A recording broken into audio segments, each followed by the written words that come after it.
Oh, everybody know who I want next. I want Crawford next. You're going to make that happen? Huh? You're going to make that happen? Oh, definitely. That's the fight that I want. That's the fight everybody else want. Like I said, I'm going to get these straps that I'm going to go over there and take his shit too. All right. Errol, congratulations. Terrific fight this evening. Thank you, man. Down. Strap season. Y'all know what time it is, baby. Terrence, I'm coming for that motherfucking belt. All right.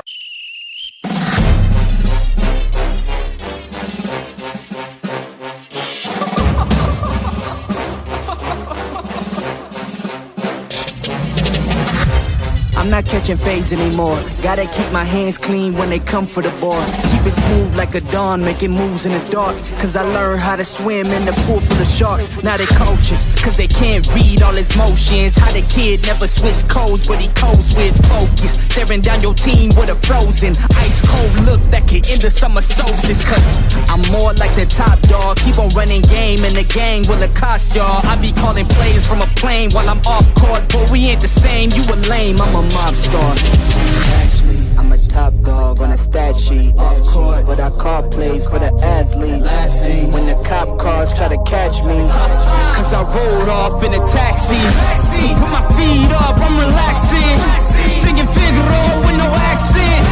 While I pour strings from the streets in. Do it all with a straight face, I'm the kingpin. Top dog, top flow, boss mode, I'm the kingpin. Showstopper, top dog, God vibe, I'm the kingpin. They know I'm a dog and a beast, man. Yeah, I keep the peace with a piece, man. I ain't got no time for appeasement. Why would I respond to a pawn? I'm the... Hold up! If I let my dogs off the leash, then you might want to get out of Dodge by the evening. Honestly, think it's not the blood and the beef, and they don't leave anything behind at the evening. I can see you soft, ever thought about retreating. If you never have, then they'll give you a reason. Better watch your tone, lose your bass when you speaking. Underneath the mask is the wrath of a... When you learn how to smile in their face, then go cutthroat. Then they wanna call you a con when the blood cold. I remember starving while y'all had a truckload. Now I'm with the mob with the call and the gusto. I'm a top dog on a stat sheet. Off court, but I call plays for the athlete. Laughing when the cop cars try to catch me. Cause I rolled off in a taxi. With my feet up, I'm relaxing. Singing Figaro with no accent. While I pour strings from the streets in. Do it all with a straight face, I'm the kingpin. Top dog, top flow, boss mode, I'm the kingpin. Showstopper, top dog, God vibe, I'm the kingpin.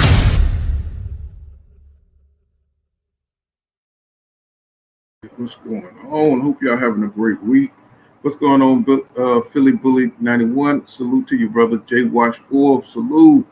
What's going on? Two Set Boxing in the building. What's going on, Queen? What's happening? See. Okay. What's going on, Jeff R? Salute to you, bro. Let's see your signal a little slow today, 2 Cent. What's going on, Yolanda in the building? What's going on, Yolanda? Salute to you, sister. Let's see. And Jeff R. Okay, all right. So we got some people coming in. That's cool. You know, man. So your boy, I know y'all been watching the news, man. This look like your boy Bomac, man. What you know, he's 53 years old, man. You got to know that you can't take it, especially if you're in a foreign country, right? You can't take no goddamn gun through the airport. You just can't do it, bro. You know what I'm saying? What's going on, Jeff? I mean, bro, if you've been on this earth for 53 years, bro, one thing you should know is that you can't take a weapon unless you just haven't traveled before. And that, I'm thinking that's what I'm chalking this up to. You know what I'm saying? Bomac just probably, never really traveled like that. They must be just drive everywhere. And, anybody that been to the airport know that they're going to scan you. You know what I'm saying? I mean, I think you can take a weapon, but you have to, report it first or some shit and have to go through all these precautions. And most people just don't do it because they just want to get through there and go on to their destination, right? Just get on the plane, you know what I'm saying? And you know what I'm saying, and without all the extra security precautions. So this fool is in another country though. When you start talking about international travel, you know what I'm saying? These people, you know what I'm saying, they got threats, you know what I'm saying, terroristic threats. And anybody that has a weapon, you know what I'm saying, they're going to be looking at that. And that, you know what I'm saying, it's like, it's just common sense. It looked like it would just be common sense to me. You know what I'm saying? It's like, you know, this dude get arrested, you know what I'm saying, get stopped at the security check, and, you know what I'm saying, go straight to jail with that. I mean, I just don't know. You know, you think common sense is like, you know, something everybody has, but it ain't. It ain't true. You know, everybody don't have common sense, bro. You know what I'm saying? What's going on, H-Buddy? What's happening, my brother? He says, so I'm just like tripping, bro. I'm like, bro, how you gonna be 53 years old, go to jail for taking damn weapon through the damn airport, bro? That's just plain stupid. Just plain stupid. Yeah, man. I'm just like, that's some small town Omaha shit right there. But, you know, I mean, he did get Chris Eubanks Jr., you know what I'm saying, up to snuff. I don't know, man. I don't know what's going on with that camp right there. Maybe they just that good. I don't know. Or, you know what I'm saying, maybe they got the secret to the sauce. That's what I'm trying to figure out what's going on. And you know what I'm saying, he was just with Bomac for 4 weeks. This motherfucker, I don't know if he's just been training all year, but his stamina, and I'm talking about Chris Eubanks Jr. right now. You know what I'm saying? Everything just, he looked like a whole different fighter. You know what I'm saying? And he only been with them for 4 weeks. Come on, man. Like, what the hell's going on in boxing? What is going on in boxing, bro? And then your trainer go get locked up. You know what I'm saying? So, you know, I'm hoping, you know what I'm saying, even though I don't like Bomac like that, but I'm hoping he don't, you know what I'm saying, he get locked. I don't hope he don't get locked up like that. You know, so I want him to be there for the rematch. You know what I'm saying? Because you know, even though I don't think Terrence Crawford really need Bomac like that. So, you know, because they got a huge big team and it runs on automatic pilot. I believe after all these years, you know, it runs on automatic pilot. I don't think Bomac has a big boxing mind like that. I really don't. You know what I'm saying? So, you know, but I would love to see what he did to get Chris Eubanks Jr. together like that. But, you know, when you got 3 or 4 coaches, you know what I'm saying, that's what I'm talking about. You know what I'm saying? Derek needs to get him a system. Now, I know everybody heard the rumors that EJ was talking about getting rid of Derek James. I'm still trying to figure out, is that a rumor or not? Because it's just kind of like nobody's, like, you can't really get no information on that. You know, what's really going on is Errol Spence Jr. going to try to go another way. But after 15 years of success, you know, I mean, he's got to know that, you know what I'm saying, he looked dead in that fight. You know, I don't think that was Derek James' fault. And hopefully it's just rumors and it's not something that's serious, because Derek James has been dedicated to him. And due to the fame, you know what I'm saying, he's brought a lot of other distractions maybe to his camp. But I mean, I would just love to see what's the real deal on that. You know, because I see it still popping up everywhere. I don't think nobody knows anything concrete. You know what I'm saying? We'll know probably sooner or later it'll come out. You know what I'm saying? Whether Errol Spence Jr. wants to move on, or do he really, you know what I'm saying, you know, is he going to just keep Derek James, you know what I'm saying, in his corner? And I don't think you should really change that, because it's too short a time to try to, you know what I'm saying, go up under somebody else's system. You just need to, you know what I'm saying, deal with what you got. Because after all these years, I don't see, you can't pick up no another style in such a short period of time. I don't see how you're going to, I think inactivity is more the bandit here for Errol Spence Jr. You know what I'm saying? You can't really blame it on anything or anybody else, you know what I'm saying? So, you know, let Derek James, you know what I'm saying, you need to stick with Derek James, or, you know, because going up on another trainer is just going to produce you another loss. What's going on, H Money Mob in the building? What's going on, my brother? So I'm like looking at the news, and, you know, now that Crawford is beat Spence, he's trying to look like he's trying to look past Spence. He's talking about fighting Canelo. He's trying to get that big money fight. And I'm laughing my ass off because Canelo is like, bro, he sunned them, you know what I'm saying?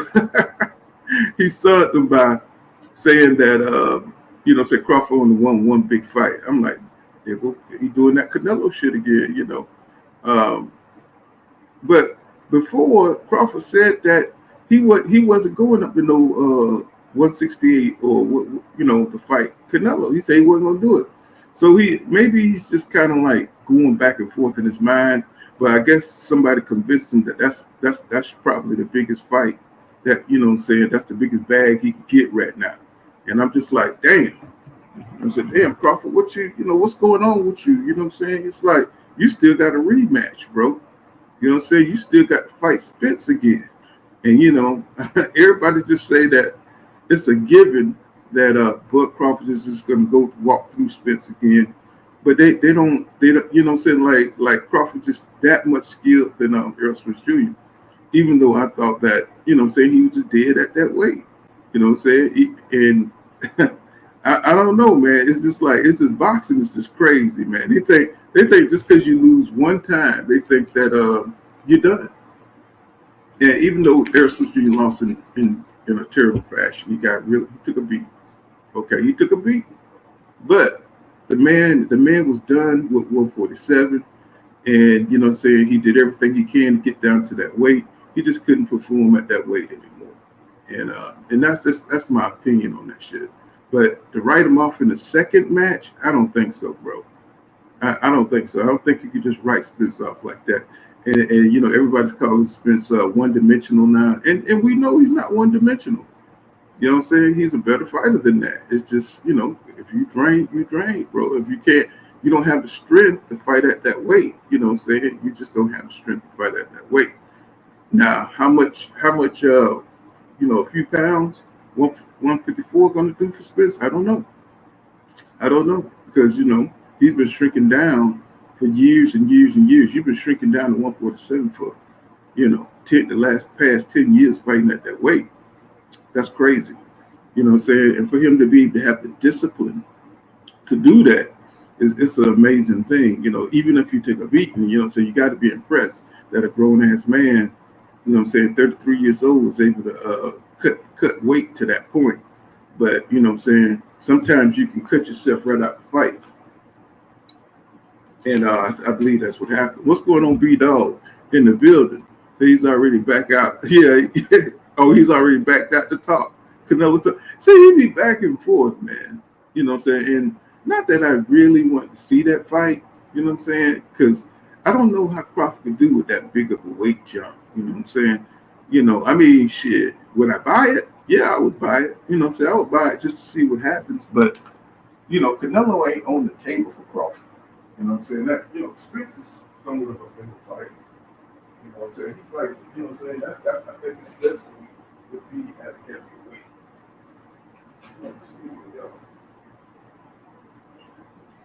I think his best weight would be at a heavyweight. So I think that would be a better fight for EJ. You know what I'm saying? I don't know. Crawford, you know what I'm saying? He be on that shit, so he'll probably beef up, go up there and be competitive. Who knows?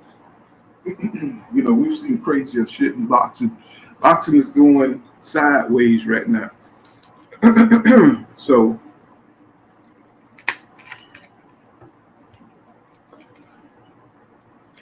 what's amazing to me is that they're not even talking about their own fight. You know what I'm saying? That more people are talking about fantasy fights than real fights that's coming up. You know what I'm saying? Like, Jamel, I just don't feel the buzz for this Jamel Charlo versus Canelo fight. I don't feel it. You know what I'm saying? It's not, it don't even seem like it's exciting. You know what I'm saying? I don't know if it's the interaction between Jamel Charlo and Canelo. I don't feel the buzz, man. Much as we try to get it on here and talk about shit, it just don't seem like it's as exciting. You know what I'm saying? So I'm like, what is going on? Maybe they need to just pump it up or something. I don't know, man. It's just, I don't feel that energy when it comes between them two.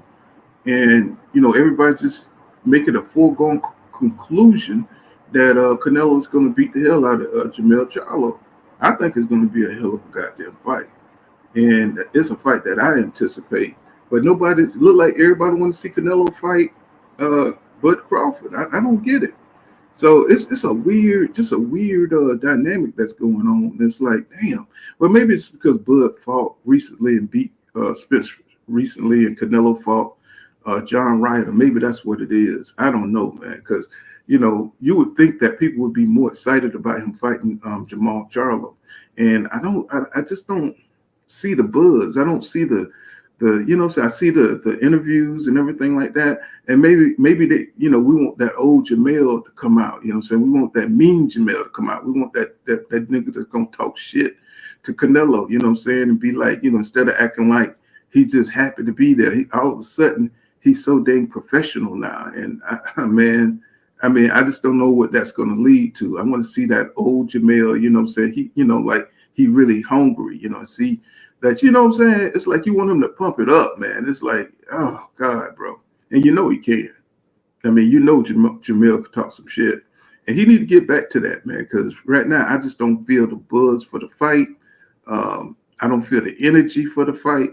Of course I'm gonna watch it, Shit, you got what'd he say? Let me see. Let me go down the list here. What's going on, B-Dog? Salute, bro. What's going on, Grease with Fire in the building? What's happening? He says, Pool. He says, Pool, you ever watch EJ versus Bud breakdown? He said, if not, it's all good. EJ gets Bud. Oh, yeah. He said he just wanted to hear your opinion. You ever watch that EJ versus Bud breakdown? If not, it's all good. Just wanted to hear your opinion. Man, it's been so many of them, though. Which one that you actually talk about?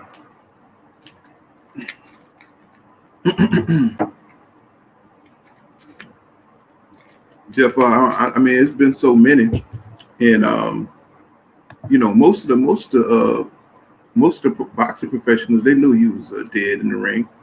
You know what I'm saying? They're starting to come out more and more that he was dead. Something was going on with the man in the ring. Yeah, and I finally did see Boxing Outlet saw his take on it, and you know what I'm saying? We kind of on the same line on it.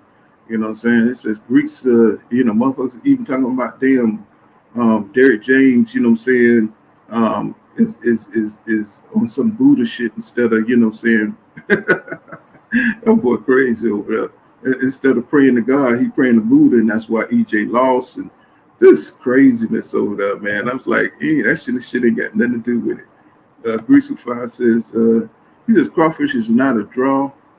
After EJ washed his ass, he's done. No giving a damn like Crawford. She says the truth hurts, And what I'm saying? And I think it had more to do with grabbing that $30 million bag, bro. You know what I'm saying? And even though, whatever happens, you know what I'm saying? Especially when he was in training camp, if you got your, ribs hurt or whatever, you're not gonna put that out there. You're just gonna go in there and you gotta do what you gotta do. Now, for him preparing at 154, man, he's gonna have to get his shit together.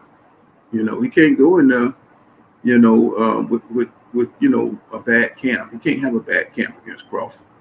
And I just think that it's unfortunate for Spence. That was a legacy fight, and this is another legacy fight. If he could rise, to the occasion, I think he could repair the damage that was done, even though you can't erase a beating, Cop Killer says, he says Canelo was right. He says Bud resume is trash. His biggest fans was washed Kell Brook and a washed Sean Porter and a drained, weak, lethargic Earl Smith Jr. That was at least 10%. You know what I'm saying? And that's what Canelo kind of like. It's like they be knowing the deal. It's just that, they be trying to move, move back. Any strike at the PBC is a good thing for everybody, that hates the PBC fighters and stuff, So, they're going to play on that. But the fighters are starting to come out and say what it is.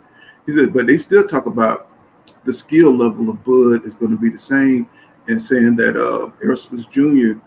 You know what I'm saying? You know, he's still going to be making the same decisions and punch selections, and they think the style of Bud Crawford is just superior to Errol Spence Jr. So that's what I'm hearing out there. He says, Cockula says Canelo would beat Bud into retirement.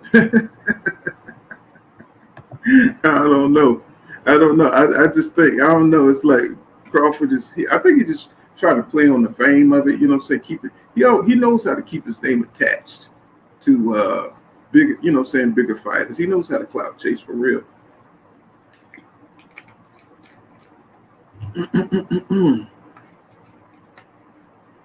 And see, he really can't clout chase. If you think about it, Canelo, it makes sense because Canelo is a bigger star than Jermell Charlo.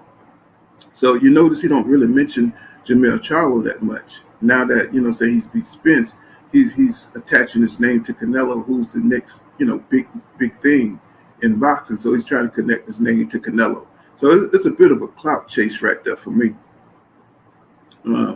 What's going on, Alex Shear Jones? He says, if Canelo was on Snack, we'd be poised for talking about it. He said, because it's Bud, we conspiracy theorists. Okay. We're praising for talking about it. I don't know. I think Canelo got his own Snack program going on.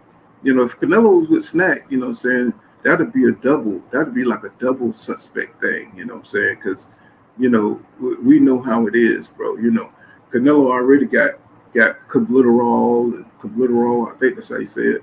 And, you know, so he got his own suspicions, you know. And so I don't think it's so much of a conspiracy, you know what I'm saying? I mean, because we know these niggas cheat in boxing. It's like, I don't understand why. If you've been watching boxing, then you know it's a huge possibility. You know what I'm saying? Canelo himself was busted. You know what I'm saying? So it is what it is. Greek says boxing is hurting because of Errol loss. He says people ain't excited because Crawfish is so unlike Abel. Yeah, I know what you're saying. You know what I'm saying? Nobody really knows who Crawford is. You know what I'm saying? He was just a hero to take down Errol Spence Jr. for a lot of people. And 2 Cents Boxing says, y'all subscribe to 2 Cents Boxing. She says, and another thing, we want to see Mel be overly, he said, we want to see Mel be overly emotional, talk his shit. Yeah, you know what I'm saying? You know, he's one of the best. He's, besides AB, you have to give it to Jermell, man. Jermell, he can talk some shit, bro. And that should be on point too. What's going on inside the square circle with King Judah? What's happening, bro? What's happening? You know what I'm saying? Salute to you, bro. And so I dropped the link in case you want to come on up. You know what I'm saying? You know. So not a whole lot going on in boxing. Just a lot of maybes and a lot of fights that set up. I want to see Jerron Boots Ennis in the ring again. You know what I'm saying? I want to see him because he's exciting as shit to watch. And, you know what I'm saying, he throws a lot of punches. The boy got, you know what I'm saying, he's athletic. You know what I'm saying, he got power on both hands. I just love that Villa fight. You know what I'm saying, that's a fight I go back and watch. Anytime you have a fight that, you go back and watch and analyze, that's a, you know what I'm saying, that's a really good fight. You know what I'm saying? So I want to see Boots in the ring again. You know, right now, you know what I'm saying, it's like not a lot going on. H Money says pool. He says Devin's scared of Shakur. Man, Shakur. I don't think Devin is thinking about Shakur right now. Right now, he's trying to move. He's trying to prepare for 140. He's looking at Regis. I don't know if Shakur. You know, he didn't take the 25%, and I think Shakur should just take whatever, or just call his bluff, you know, because, you know what I'm saying, really, you know, he don't have a lot to offer Devin Haney besides an ass whipping. You know, so besides an ass whipping, you know what I'm saying, you don't really have a lot to offer H Money. You know what I'm saying? It's like, I mean, we want to see it because we know they're great fighters. You know, we know Shakur Stevenson is a high-level skilled fighter. But if you really think about it, you don't have a lot to offer Devin or Tank. You know what I'm saying? So, you know, he's going to have to. Now, he beat Frank Martin, I think you could kind of like stop putting them in the conversation of fighting them guys. But right now, he don't have shit to offer besides, beating those dudes. And I mean, I think he should take. think he should take the 25% and call the bluff and see where they go from there. You know what I'm saying? Because I think Devin is done with 135. You know what I'm saying? I think he's done with it. Because I think he's gonna get an ass whipping. Down at 135. Really. What's going on, King Judah? What's happening, my brother? Hey, what's up? You can hear me? Yeah, I can hear you, bro. Yeah, man. Look, I just came in, bro. I'm looking at that clown H Money, bro. This dude, now see, I ain't know who H Money was, bro, but for the past year and a half, every time I see this nigga, he hating on Devin Haney. Every single time, bro. A whole clown. So Devin Haney scared of Shakur, but he sent the offer to fight Shakur. That don't make no sense. That's like two niggas wanting to fight. One nigga meet you, one nigga in front of your house in the street waiting on you to come outside, and you don't come outside. Everybody say the nigga that was in the street waiting was the one that was scared. Mm-hmm. It don't make no sense, bro. I don't know who raised these people, period. Well, I mean, H Money, he a promoter, he want to see the fight. H Money a clown. I ain't mean to cut y'all, but it's simple as that. H Money is a clown, bro, period. Well, I think a lot of people just frustrated. You know what I'm saying? They wanted to see these guys getting on, but they don't care, what weight it's at. They don't care who has the advantage and who has the disadvantage. You know what I'm saying? So I'm just thinking, I just don't think it's a good deal for Devin. I think he should drop the belt at 135. And I know he's holding on to the belts because I think he would set that tape fight just because of the money. Tank is a big money fight. I don't think it's a big money fight. So, yeah, what do you think is a big money fight? Yeah, King. King, yeah. You think that's a big money fight? Hey, you sound kind of far away. I can't hear you that good. Oh yeah, I'm putting some. I said, you think that's a big money fight? Which one? The Shakur and Devin. Big money. I don't know, bro. I think they talking it up. You know what I'm saying? I think it got a chance to be a big money fight. But the way I feel about money, fights that sell, I do believe that you have to have a history of selling before, you know what I'm saying? Like I don't think you can just look at two dudes that don't have a history of selling out and being like, we're gonna put them together and they're gonna sell out. I do believe boxing has proved like the biggest fights is usually put together by fighters who have sold big in the past. You know what I'm saying? Like I don't think your fan base grow that fast, you know what I'm saying, overnight. I think it takes time to build it, and you either have one or you don't. Mm-hmm. Well, I mean, I'm just trying to see how can he lure Devin, say what could Shakur Stevenson do to get Devin in the ring? What could he do? Because he don't have. He could have accepted the 25% for. I know. I'm just saying, but what could he raise the percentage? You know what I'm saying for Shakur? You think? I mean, because Shakur can't raise the percentage because he don't have nothing to offer. He the B side. He can't raise nothing. He don't dictate nothing to Devin Haney. That's what I'm saying. That's what I'm saying. But I mean, he don't have nothing besides his skills and talent to Devin, and Devin. You know what I'm saying? It just don't. For him to go down to 35 where he's at a disadvantage, I just don't see him taking that fight. I don't think it's nothing to do with being scared. I just think that he's done with that weight. I mean, seriously, I think Devin will fight anybody. I do believe that. I'm saying, you know one thing, but the whole time before Devin decided to leave, and then they had the whole back and forth with him and Shakur. At no point did Shakur offer Devin nothing at all. Shakur don't have no belts. He not a big money fight, and he not the A side in no kind of way. He don't sell out nothing. Devin Haney already fought on pay-per-view. Shakur hasn't. So the whole time, bro, Devin Haney, the whole point of Devin Haney entertaining Shakur was for the fans. Devin Haney could have played Shakur like he didn't exist. Shakur don't have nothing to offer Devin Haney. Period. He not even a legacy fight for him because Lomachenko, as it stands, is a bigger name than Shakur Stevenson. So he don't even add nothing to his resume. Now I do disagree. I do think it's a legacy fight, just on the point where the kind of fighter that Shakur Stevenson is. You know, he ain't no chump in the ring. He ain't no low-level fighter. I think that would add to Devin Haney's legacy. I think it would make him a better fighter, too, if he was to go in there and beat Shakur Stevenson. Once you beat fighters that got that kind of ability, you know, but that's the only thing he offers, though, is a challenge. Well, Shakur Stevenson was a high-risk, low-reward from the jump for Devin Haney. And Devin Haney still entertained it. Well, most fighters would not entertain a high-risk, low-reward fight at all. Devin Haney entertained it, and Shakur Stevenson walked away. Not in this era. Not in this era. You know what I'm saying? It's like that high-risk, low-reward shit is out. You know what I'm saying? They're looking for the big money and, you know, say something that's going to push their careers forward with a W. You know what I'm saying? I think that Shakur is a huge risk for Devin Haney, especially at that weight. What's going on, Just Do Boxing? Y'all know Just Do with the winning team. What's happening, my brother? What's good with it? Pool King Judah was good with it. Hey, y'all up here cooking. I just had a couple questions for y'all because I'm just listening to y'all cook. I hear people say that Shakur got the offer, right? This is boxing. Can anybody tell me what Lomachenko had to offer? Because he ain't had no belt. That name. Had no significant wins at 35. He ain't beat nobody that anybody thought he couldn't actually beat. So that I wonder why the energy shifts to what the Shakur offer, because Lomachenko offered absolutely nothing but a name. Yeah. What would be a better win right now in y'all opinion? Shakur Stevenson possibly entering his prime or Lomachenko on his way out? Get what I'm saying? I think Tank.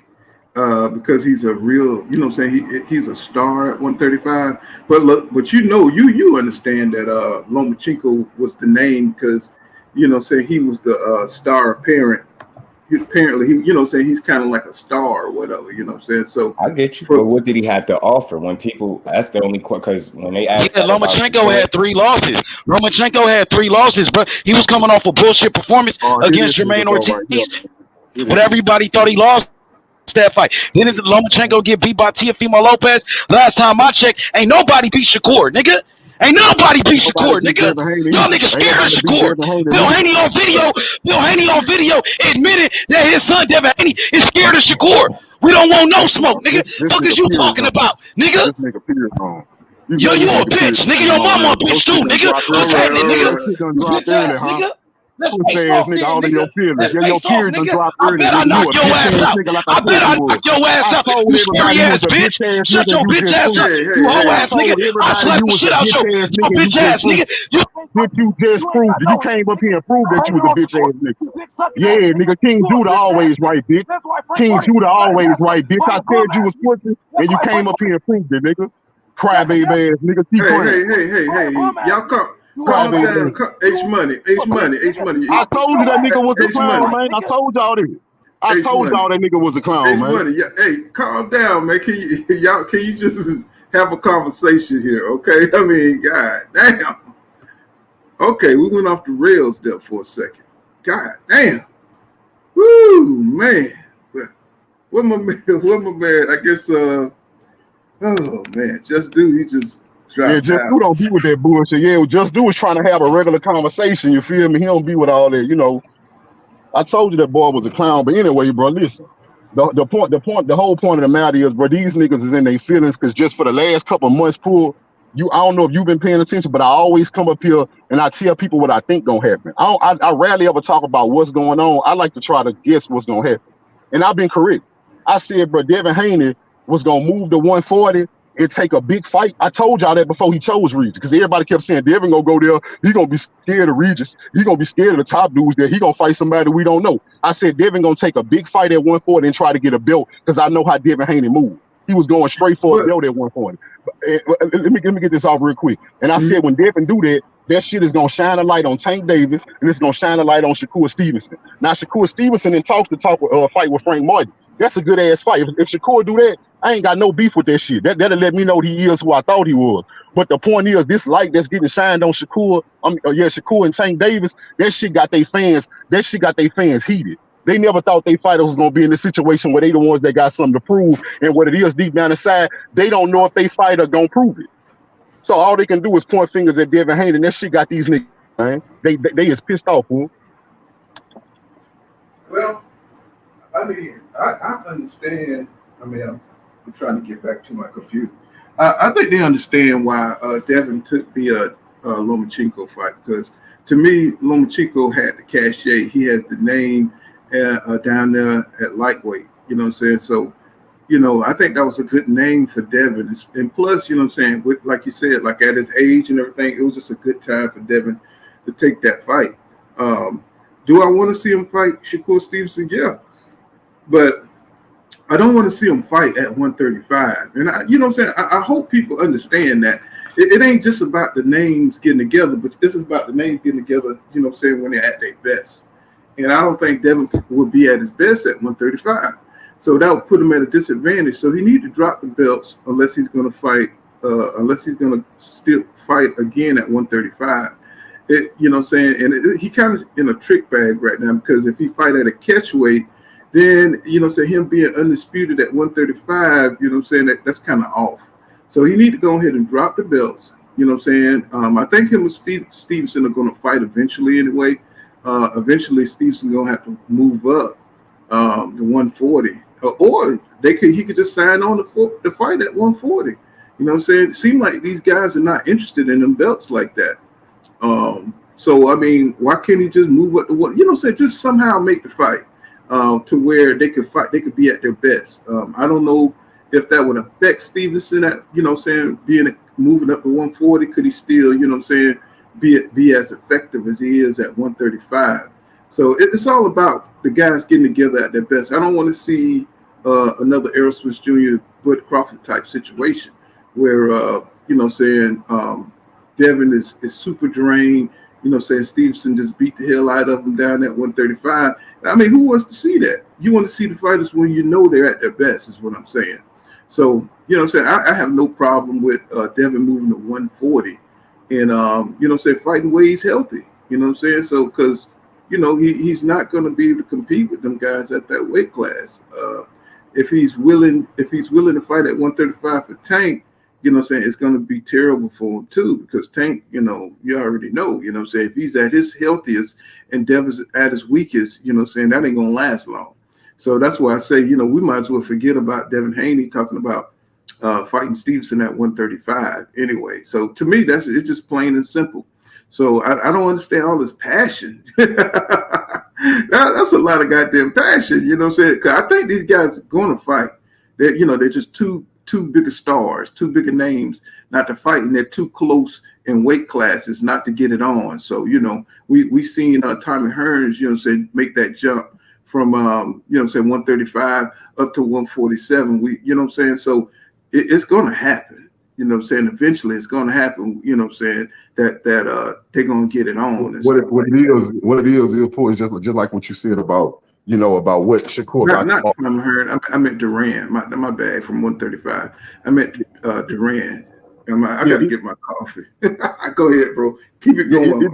It just go back to what you were saying about how you were saying that, you know, what Shakur got to offer. They fans, bro. They got the same. They dealing with the same dilemma on every level with this. They hate Devin Haney, but every move Devin Haney make is a winning move, and it's a move to be respected. They hate that they fighters don't move the same way.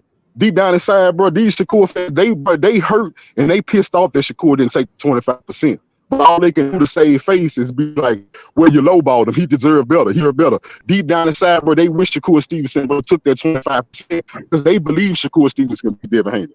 Right now, they can't explain why he didn't take that 25%. That's why they pissed off. It's simple, bro. I understand, nigga, on a deep level. This is why they pissed off. Instead of you just admitting, man, my favorite fighter probably should have took it. You're going to sit up there and say Devin Haney lowballed him. When Devin Haney gave him an opportunity to fight, all he had to do was call Devin Haney bluff. That's all he had to do. Facts. Yeah, I agree with that. What's going on, Boxing Learning? I'm trying to get coffee. Get what I'm I heard someone talk about how boxing is hurting from Terrence Crawford beating Errol Spence. I don't think boxing is hurting. I think it's just fine. And Crawford ain't that unlikable, man. He's been nothing but gracious towards Spence, from what I've seen. But if you don't like him, then whatever. I, 'cause, you know, I agree with that. What's going on, Boxing Learning? I'm trying to get coffee. Get what I'm trying to. Uh, What's going on, Boxing Learning? I'm trying to get coffee. I'm sorry, I'm pulling my car. Wow. All right, so let me get back. I had to pull my coffee. Gotta wake up. So yeah. I mean, what I mean is like, do you feel the energy for this Canelo Jamel Charlo fight? I mean, because I'm just talking about overall, because these fights with Devin Haney and Shakur is not in the works. You know, they're still, doing this back and forth type thing on Twitter. And I just can't get excited for that fight unless it's about to happen. Unless they can come to some kind of some reasonable negotiation. Right now they're just tossing back and forth insults. I don't think that's boxing, right? I don't think that's not gonna work, because Devin is headed towards 140, and that we know he wants to fight Regis Prograis. I don't understand. It's like they acting like the fight can never happen or something like that, and I just don't get it, because they're both young enough to meet at 140 and up. I just don't think Devin can compete at 135. So I don't see how that's a knock on him. Just like Errol Spence Jr., you know what I'm saying? And Bud Crawford, we knew that Errol Spence Jr. had a hard time making 147. But yet he went ahead and tried it anyway, and we saw what happened. So, I don't know. Well, Bud, I think Bud, nobody really knew who Bud was. And I think with the win with Errol Spence Jr., he's getting a lot more notoriety. So, but he never was a draw. And people never paid for his pay-per-views like that. So, I think people are just starting to get to know who Bud Crawford is because of Spence, beating Spence. And maybe with another fight with Spence, so maybe Bud Crawford, name will, get a little bit bigger or something, But right now, it's like people like, who is this guy? Only hardcore boxing fans really know who Bud Crawford is. And, now he's talking about his name is being attached to Canelo to try to, promote his name, get his name out there a little bit more, because, people really don't know who Jamel is, because 154 is not, it's not a glamorous weight class, So even though he's undisputed there, it's people still don't know who Jamel Charlo is. Most people probably just know who Spence is, Canelo, just marquee names for casual fans. So for me, I don't feel the buzz. Boxing ain't where it should be. It just don't feel like, I don't feel the excitement, for the casual fans for that Jamel Charlo and Canelo Alvarez fight, even though it's a historical fight in the making, After you watch Canelo start at he started at 147, but he was at 154 at one point in time. And both of these guys' careers just kind of like parallel, even though Jamel stayed at 154, but they've been in pro boxers fighting, probably about the same amount of time, So I just don't feel the excitement. It should be built up a lot bigger, But a lot of the casuals don't know the history between these two guys. And I'm just amazed that, it's not more excitement going on. Oh, damn, everybody's going. Oh, my God. It's like, goddamn, go pull kind of boxing. Ooh. Oh, man. It's like everybody just dipped out. I said, I finally got my coffee and everybody gone. Man, anyway. Yeah, but that's what I'm saying. People are like getting super, super excited about Devin and Shakur Stevenson, and I just don't get it. I just don't understand it. I guess until Devin dropped them belts, people gonna be on his neck, man. They're gonna be on his ass,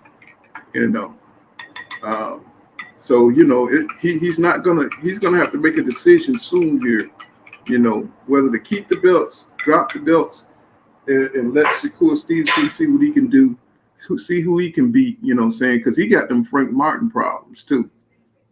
Frank Martin going to be that's going to be a good fight right there. So if he gets in there and he can beat Frank Martin, I think that elevates his name up to the next level. And Frank Martin is a damn good fighter. And I think, that's what people want to see from Shakur Stevenson. They want to see him fight somebody who's, a better caliber of fighter. And, Oscar Valdez wasn't going to do it for him. You know what I'm saying? But I think somebody like a Frank Martin or a Tank will push Shakur Stevenson's name up to the forefront. And then he could, with Devin fighting at 140, they could fight at a catchweight, or Tank and Devin could fight at a catchweight. Either way, these guys are going to fight. It's just that y'all can't get so goddamn crazy out here, man. Y'all can't get so crazy that, acting like they're never going to face each other. I think they're all going to face each other.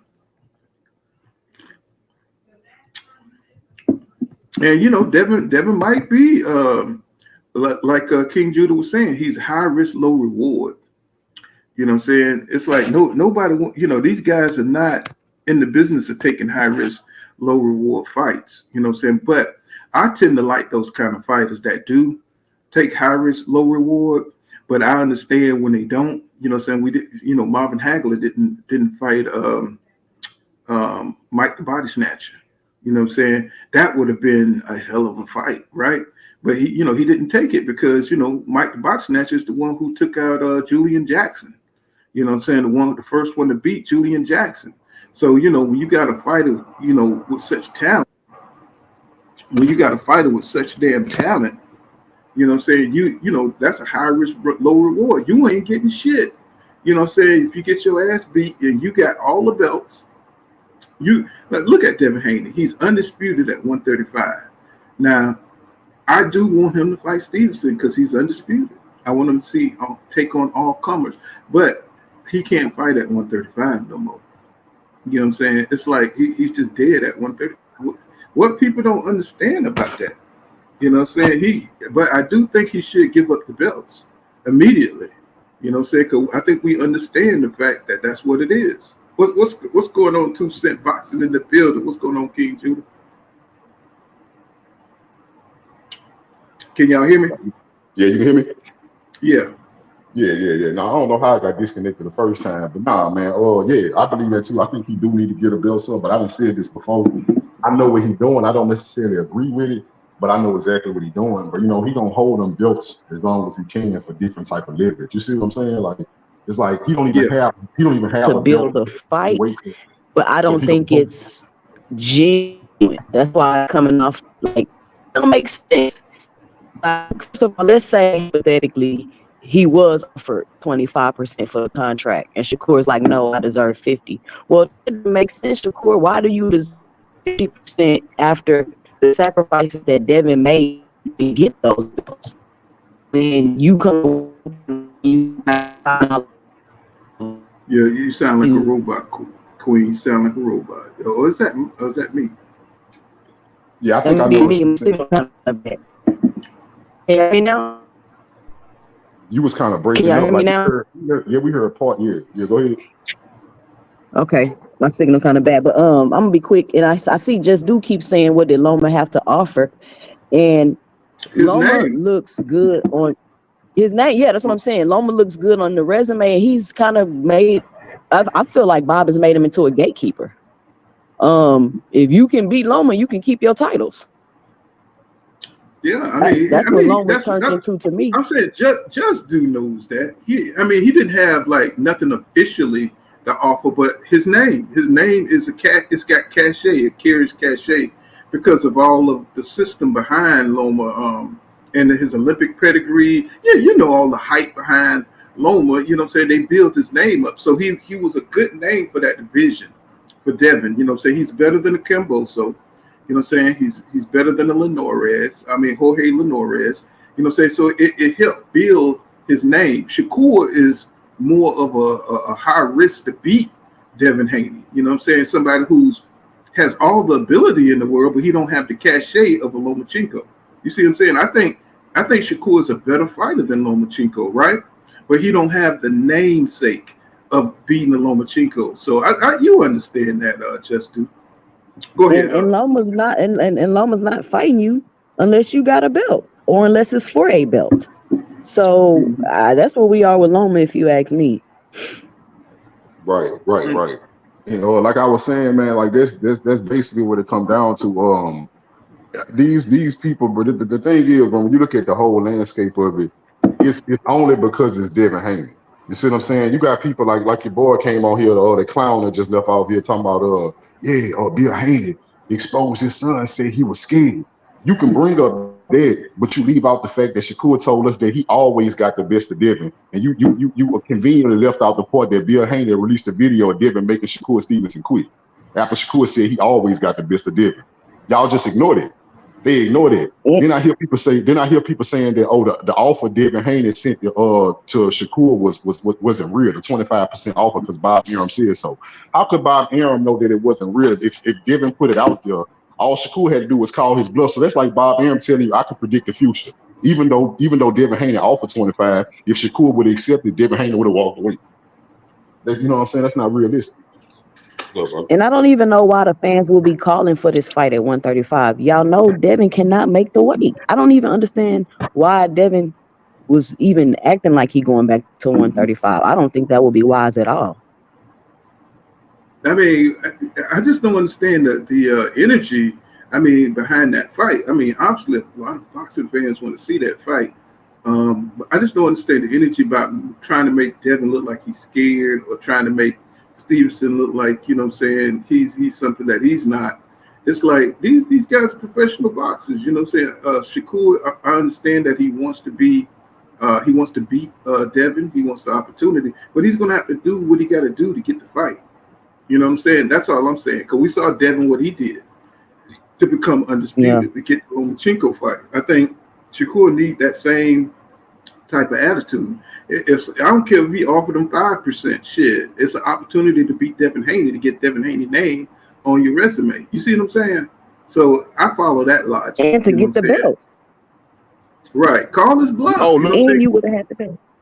Hey, what I was trying to say, I got cut off again, but I was trying to say too, another thing that they fail to mention, they'll tell you that, the 25% offer was capped, which it wasn't, because I just explained to y'all, the only way we know that Devin Haney was capping would be for you to call his bluff. A nigga can't tell you, hey, I'm gonna give you 25% to fight me, and you never call his bluff, and we can turn around and say he wasn't serious in the first place. What kind of bullshit that is? That's bullshit. But they say that, but they fail to realize that Shakur Stevenson told us right after Devin beat Lomachenko, he tweeted to Devin, signed the contract, Devin. Had the whole world calling Devin Haney a duck because he had them believing Devin wasn't signing the contract that never existed. Nobody talking about that. And that's the capping that I'm saying that needs to stop. Even the whole, he passed up on $8 million. Where did $8 million come from? I'm not even understanding the logic behind that. You never gonna understand. It doesn't make logical sense. You would know. That's what I'm saying. And then the next day he go Bill on every single podcast. Like, it's just, to me, Bill do a lot of capping and talking in circles, and it's just hard to, because you will listen to Bill and you be like, oh, that sound good. Yeah. Then after you be like, you know what? That ain't make no sense what that dude was saying. I say this. Nothing, but they all cap though. They all do. None of this energy existed. They all do. Till he got to 135, where people's favorite fighter is at. Now it's all this other weird shit. Besides, let's fight. $8 million. You really think they're gonna pay Shakur $8 million? A guy that by these dudes' logic don't sell, can't draw flies and shit, which is a lie. He ain't been on pay-per-view, but in terms of putting asses in seats and selling tickets, he damn sure do that. But let the narrative tell it. Hell with that. Even though we say he don't sell, they gonna pay this man $8 million. Not only that, they gonna pay the guy that he about to fight 3 times as much. A guy that sold 150,000 with Lomachenko, they're gonna pay him 20. They're gonna pay him Earl Spence and Terrence Crawford money. Man, the narratives don't stop, bro. That's sad for boxing. But wait, just how about this? Just if they wait a year, or he'll get 16 million. If they wait, it'll double if they wait. Look, 2 cents. 2 cents. That's the part. 2 cents. That's the part that got me. A lot of people, all they heard was the 8 million, which the dude said that was hypothetical anyway. How you doing? Yeah, but King Judah, you heard it right. You heard him say hypothetical. They were saying that it was hypothetical. Yeah, he said let's say. That's what I want to say. He said it was hypothetical. Right. He said it was hypothetical, right? So a lot of people focus on the fact that he wasn't definitive with the 8 million. But the most important part of that whole phone call to me is when he said that Shakur was advised to turn that contract down anyway because they wanted to fight Devin Haney next year for double. That's the part everybody leaving out. It don't matter if I it was mean, 8 million, 5 million. Shakur Stevenson was advised to turn Devin Haney down anyway. But I think for that 25%, I definitely think so. That wasn't even a real offer. I'm gonna say this: I'm not gonna listen to what nobody in the chat is telling me, as opposed to the guy that's the promoter that will be putting on the fight. If he tells me that offer had no substance to it, and I believe it, I don't think I'm wrong for that. If somebody digests or process some other information and you want to run with that, I ain't gonna crucify you for it. But you ain't gonna tell me I'm crazy for listening to what the goddamn promoter is saying out of his mouth. Like, and again, I said this before. When they actually fight, we're not going to know about the percentage splits.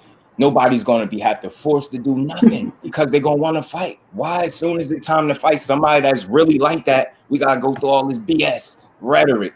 Think about it. People have spent more time pushing false narratives than talking about the actual fight because they don't care how to fight. I heard people say on their channels, hundreds of people in their chat, I don't give a damn about how the fight will play out. Y'all wanting to see them fight is stupid. That should sound like you nervous for your fighter.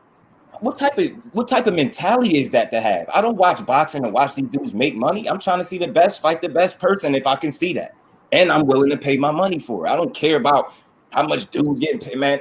It's been too many narratives around this situation, and it's sad. And that should tell you everything you need to know. It don't have nothing to do with Devin. Devin gonna keep being the fighter that he is, bro.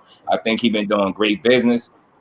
I think the offer was just to give him something because it's like you say you want to fight. Well, here, take this. I don't think it was like, you know what I mean? You get what I'm saying? If you want to fight me, if you want to fight me, you're gonna take whatever I get you. I get his intent there, but you also got to understand this business. You don't just take pennies for some damn belts that you're gonna have to pay for anyway. Why would that make sense? Tell me, why would that make sense to take short money for some belts that you're eventually gonna have to pay sanctioning fees on? It doesn't make sense. And that's how you know fans be sitting at home being fans, because you're telling that man to take pennies on the dollar for some fucking belts. Why you telling him what he deserved to get punched in his face while you sitting at home? Yeah, take it anyway, because we want to see the fight. Even if you're not getting compensated what you are worth, that's the only thing that man asked for, was what he was worth. And his whole stance was, I'm worth more than 25%. But we at home, because we selfish at times, and I'm like that, we want to see a fight, we like take it anyway. Because I said it too. I said call his bluff and take it. But at the end of the day, that's the fans' answer. Put yourself in his shoes, and you about to make a big fight, and somebody telling you to take less money than you yourself feel like you worth. Do you take it? What's to stop them from fucking you over the next time? The next time you go to do a deal, what's to stop it? Why? This is boxing. They say you did it once, do it again. Nah, bro, get your worth. Get your worth. This sport, man. This shit is short-lived, bro. Maximize your earning potential, bro. And if this fight is as good as what y'all say it is, then it shouldn't be no problem with me at least getting something that I deem fair. Not 50-50, that another narrative that people pushing, where they can't even tell you where we're at, that he demanded or asked for 50-50. You can't find it. But they'll just still push the narrative because Bill Haney said it.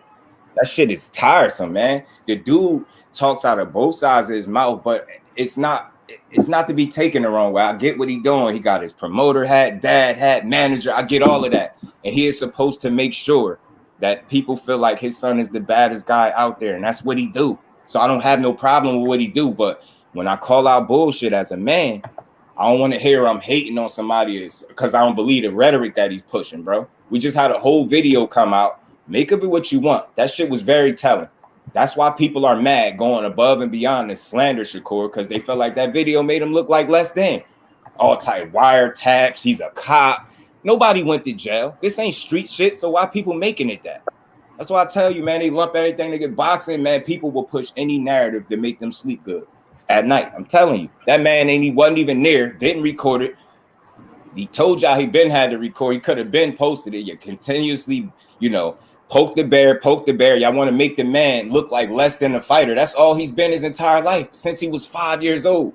Man, 26 years old, y'all get up on the internet, you try to make him look less than because he's a threat to your favorite fighter. Call that shit out. That's what it is. That's why you start hearing shit like, what did he have to offer? And then when I say Lomachenko had nothing to offer other than his name, but he's on the way out. So that's why I asked the question, what would be a better win? A guy about to enter his prime, undefeated, that ain't lost, or a guy that got beat already by a journeyman and a damn prospect that they was calling Teofimo when he lost to him? So again, what did he have to offer? If that's the game we gonna play, because Devin Haney had all the hardware. Loma ain't have shit.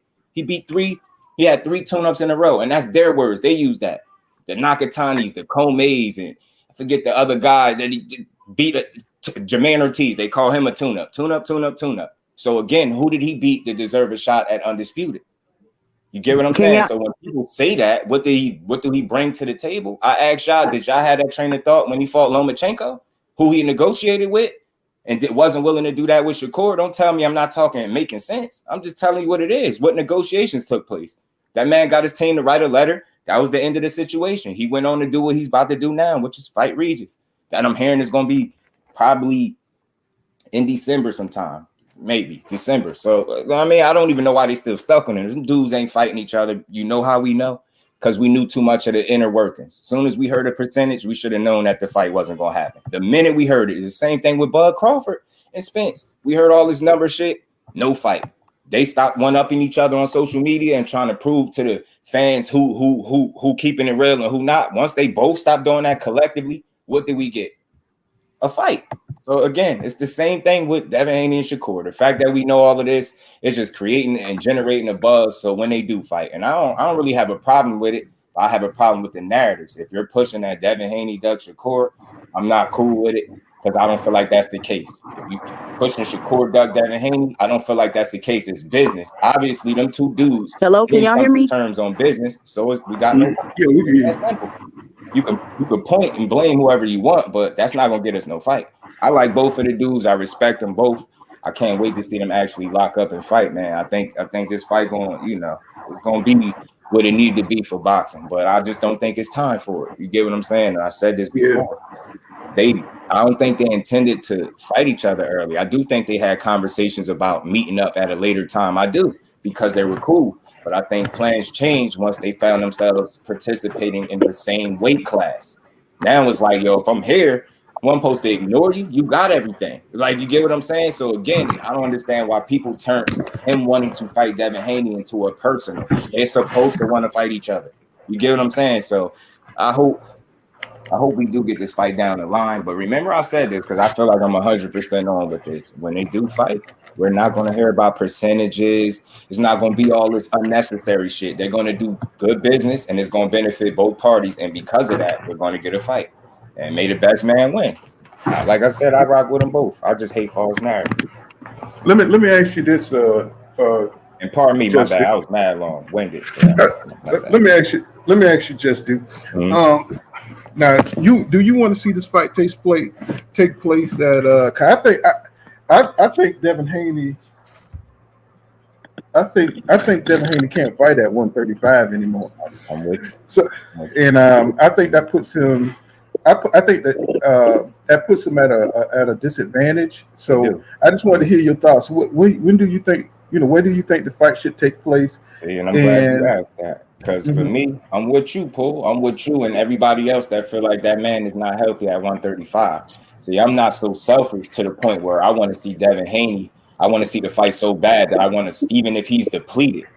Who would want to see that? We're not going to get the best fight possible. So I want to see Devin Haney where he should be at, maybe 140, even if it's 147. But the whole thing is I want both guys to be 100%. So we as the viewers, you get the best fight possible. I don't want to see that man be less than 100% and getting there with Shakur. That's like you get what I'm saying? That's like some really Crawford stuff. That, yeah, I don't really want to see it. Like, you get what I'm saying? I seen what I just seen a guy that didn't look like himself because I felt like he stayed at a weight class too long. So it's like, why would I want to see that? I don't want to see that for Devin because I'm not hoping that he lose. I'm not watching his fights sitting back like, man, I can't wait till he lose. Like, I'm not one of them people, but they'll paint you out to be that guy. I just feel like Shakur, he can't beat him at no weight. At no weight. That's just me. I'm talking about skills, and I just don't see it. But for me, I'll wait till 140, 147. Where it makes sense. And see, that's where I'm with it. You know what I'm saying? Right. Like, you know what I'm saying? I'm not like stuck on, he's scared and he's ducking. Yeah. I don't think none of these dudes are scared like that. He fight for a living. What it is Devin Haney and his father are smart. They didn't get, and I said this before, they didn't get to 30-0 being stupid. I mean, that would be a dumb ass business move for him to fight at a weight class and fight anybody for that matter, where you are depleted to get him the upper hand. Why would you do that to yourself? I'm not trying to watch. I And don't it's want to not see even you for big in a money. fight with him having an advantage in that regard. That's weak. I want to see you 100% and him hopefully be 100%. And we see the best fighter. That way we'll really know who the best fighter is. Not if you less than yourself. Nah, bro. We seen what you look like on the scale before. Yeah, that looks scary. So nah, bro, go up there to 140 where you belong because your body is telling you to, not because you are scared. Nothing about Devin Haney makes me think he's a scary guy. I don't get that. Like, I know we could pick and poke, take little shots and joke, but it's not a duck. Yeah, I don't see him as a duck. I just know he's smarter than what people realize. He's not taking no fight, giving guys unnecessary advantages. There's no need to do that unless it's for a substantial amount of money. And the only guy that can guarantee him that is Tank Davis. So if I'm Devin Haney, no, I ain't fighting you, Shakur, at 135, bro, because you just seen me struggle. No, you want to fight me? Come up to 140. And that's what I love. Now, go your ass up to 140 if you really want to fight him. But all this Shakur is making itself look like this. Nah, y'all just being too sensitive. And y'all overanalyzing every little thing these fighters say. And did y'all realize that Devin Haney said again that he'll fight Regis at 140 and possibly go back down and fight Shakur? He said it again. So when people are like, why y'all pushing for that fight at 35? Because he's giving us a little window of hope that he'll go back down, which I don't think he will, but not because he is scared, because he's a smarter man than that. So when he says I'll possibly go back down, that's just him being a fighter. But when he sit down and make that decision as a team, they're gonna come up with something smarter than that. You're not in boxing to put yourself in bad situations, bro. Your sole objective is to put yourself in the best position that you possibly can going into any fight. And that's what they're gonna continue to do. It's what him and his father do. They're good at it. His pops is great at it. Let me respond to what you're saying. Just to give my 2 cents. I agree. I don't believe that they're gonna fight till 147. That's just what I think. And also I think they're trying to build a fight and play off the emotions of the casual fans. Because we know what they saying don't make no sense. The 8 million, the 16 million, the 20, like none of that makes no sense. But let's say we entertain it just, and he did only offer Shakur 25%. Why would Shakur deserve more than 25% when I myself, to even get these belts, took a low ball offer, went overseas, fought and did a rematch? Why would I offer you all these belts and 50% on top of that when you've only had one fight in the division? Right. Now, this is the thing, like, just to respond to that, I think if he was to outright say, hey, man, I want 50-50, that's my guy, that's my favorite fighter, I think he bugging. But this is the problem I have with the 50-50. Nobody can validate or, really show me that he asked for that now. This is why I pulled up the letter. The letter is the closest thing you can get to any percentages being spoken on, because they wrote a letter and they used some of his numbers and his previous fights and his viewership to, basically make a case why, not that he deserves 50-50, but he deserves more than 25%. And that ultimately it would be up to the sanctioning bodies to decide that split. But when no negotiations take place, that process can't happen. You get what I'm saying? And I think it didn't happen because Devin Haney already had his plans, bro, to fight Regis Prograis, to move the 140, not because he's scared. You get what I'm saying? So, and see that makes that he can't find things but like Regis Prograis. Did y'all hear that clip? I got a question, bro. I just got a question. My question is outside of the offers and things like that, because I'm on record saying that. Do I think Shakur? I caught when I was in the chat. If I argue with you and I don't like you, I'ma just argue your talking point. So if you say Devin Haney duck Shakur, I'ma tell you Shakur duck Devin, just because I don't like you and I don't respect you. But realistically, I don't think neither one of them duck. What I think is Devin made an offer, Shakur didn't like it.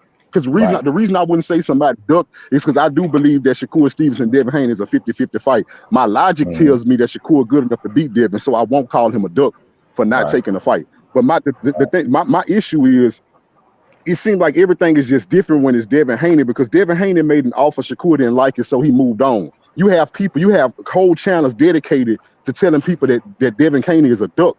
But I just wanted to know. I'm curious as to when Kambosos offering Devin 22%, and Devin decided to take it. Would we still have people going that hard for months after it's over with saying that Kambosos ducked Devin? Kambosos ain't shit. He ducked Devin. Or would people realistically say, hey, Devin Haney didn't want the 22%? I really believe in my heart that the vast majority of people would say Devin Haney didn't want that opportunity. He didn't take the 22%. You would not have a coalition and a concerted effort to call Kambosos a duck for offering Devin Haney 22%.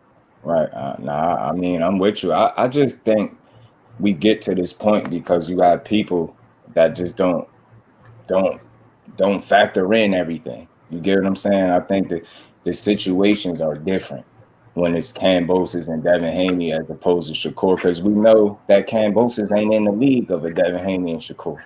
You know what I'm saying? And when people say, I get it, like he didn't have nothing to offer, but he can't have nothing to offer because you got it all. You get what I'm saying? So that's kind of like nobody's gonna have nothing to offer you in that regard. But what you could say is he deserved more than you're offering less than a mandatory split. Like you offer less than 70-30 split.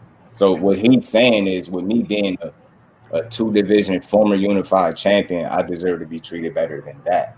That's all. Like, he never put a 50-50 on it. I think people just assume that. And because of, again, what Bill said, because that was the next thing. Initially they said he needed to go activate his mandatory, which you can't do that. But he contacted the sanctioning bodies. His team did, right? That's what he was supposed to do. So after that, then they said he asked for 50-50. They just keep moving the goalposts. He never asked for that. He said it out of his own mouth. He know he not the A side with him and Devin Haney. He said he just wants something that's fair. He know he's more than 25%. Can't really put a percentage on it. He can't demand 50-50, but he knows his worth, and his mind being a 2-division former unified champion is worth more than 25%. Now, people at home, you could be a fan and say, hey man, you take what you're given. But that's just not how business works. You're allowed to negotiate, and that's all he tried to do. That's all he tried to do. So the fact that Devin Haney was unwilling to do it doesn't make him a duck. Just mean, look, you either take this or I'm gone, and that's just what he did. But I don't think that makes him a duck. It's like, bro, he feel like he giving you more than you get what I'm saying. But I just don't look at it like that, because Shakur can't determine what he gets. You get what I'm saying? He can't do it. They would have to decide it. And that's the part that people leaving out too. So you ain't gonna go in no negotiations and start low. So let's say hypothetically, let's run with it. Let's say he did ask for 50-50. Would you start low or high in negotiations, right? You're not gonna start low. You're gonna go try to get the most possible. But again, it's their decision. You get what I'm saying? To determine what the split would be. And then certain circumstances, up to their discretion, they can award both guys 50-50 if they wanted to.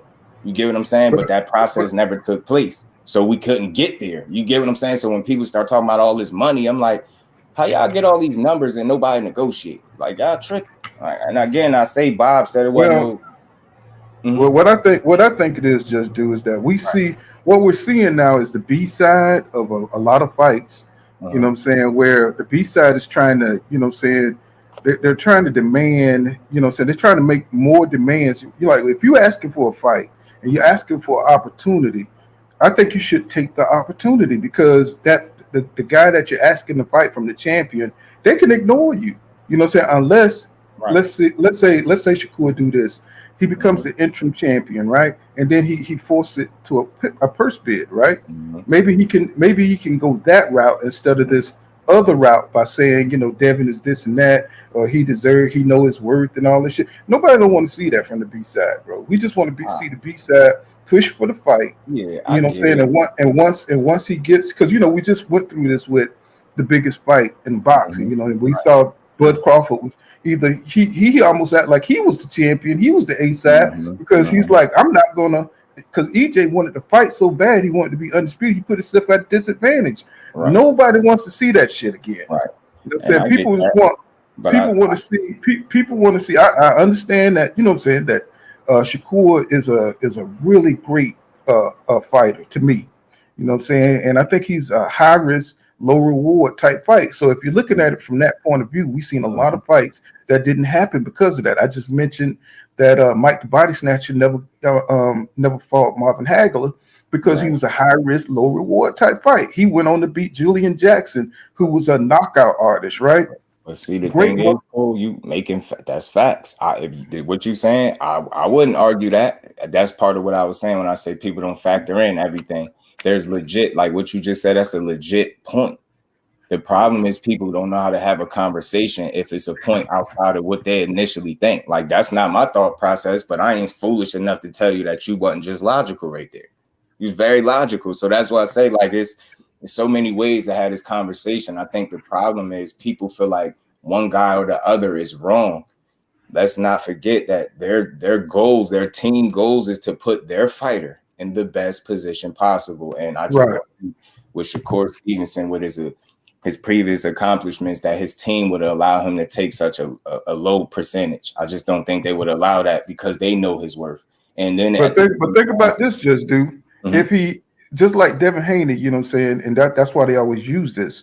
You know, he went through, you know what I'm saying, he went and negotiated with Top Rank to take those 2 fights with Kambosos to get to the belts. So, you know, if you have that goal, see, you want to become the man in the division, whether it's on paper or whatever. But once you in that position, see, the opportunity is to get to the top. And if you can get Devin Haney's name, I don't care if you take $2, my nigga.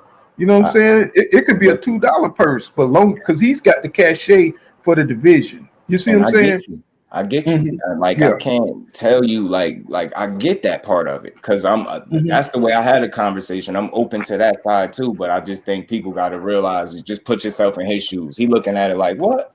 Man, I put in work. I'm not no poop hut like this.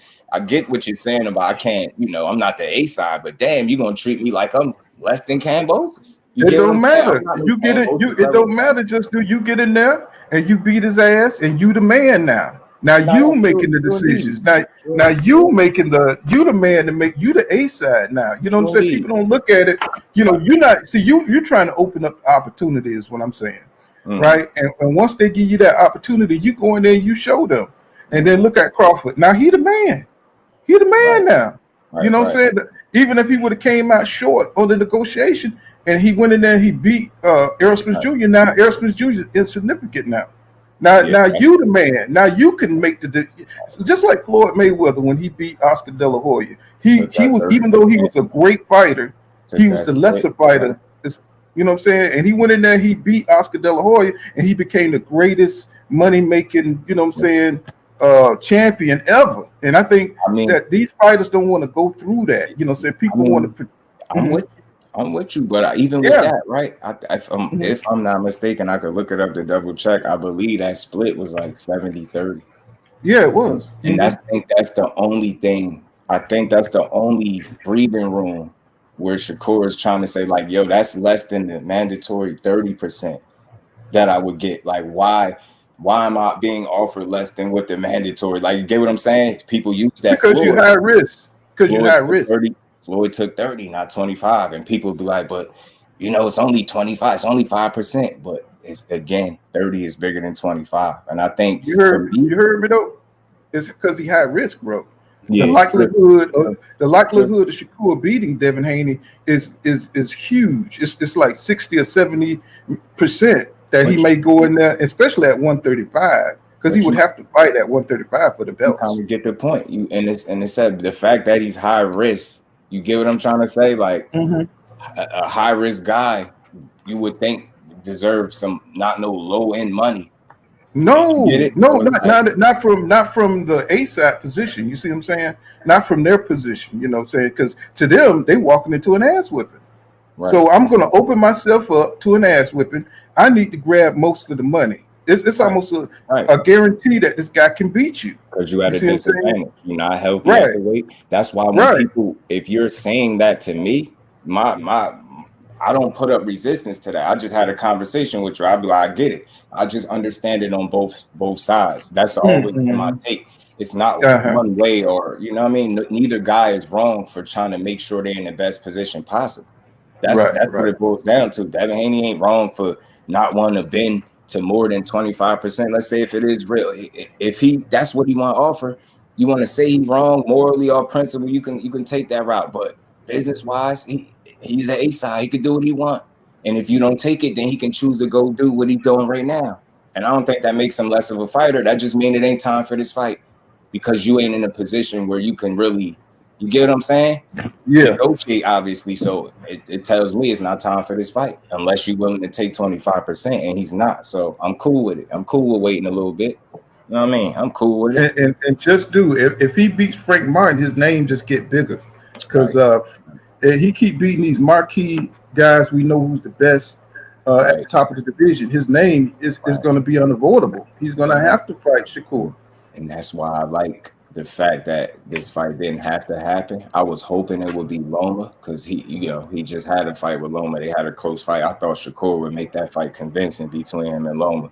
So I really wanted to see it. But Loma, they say he got other plans, like he ain't thinking about boxing. I respect it if that's the truth.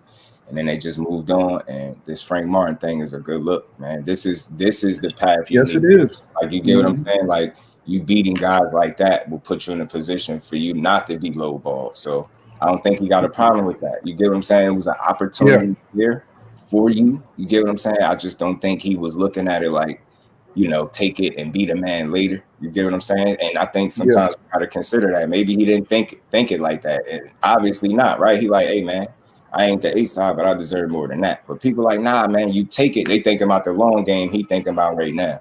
You know what I'm saying?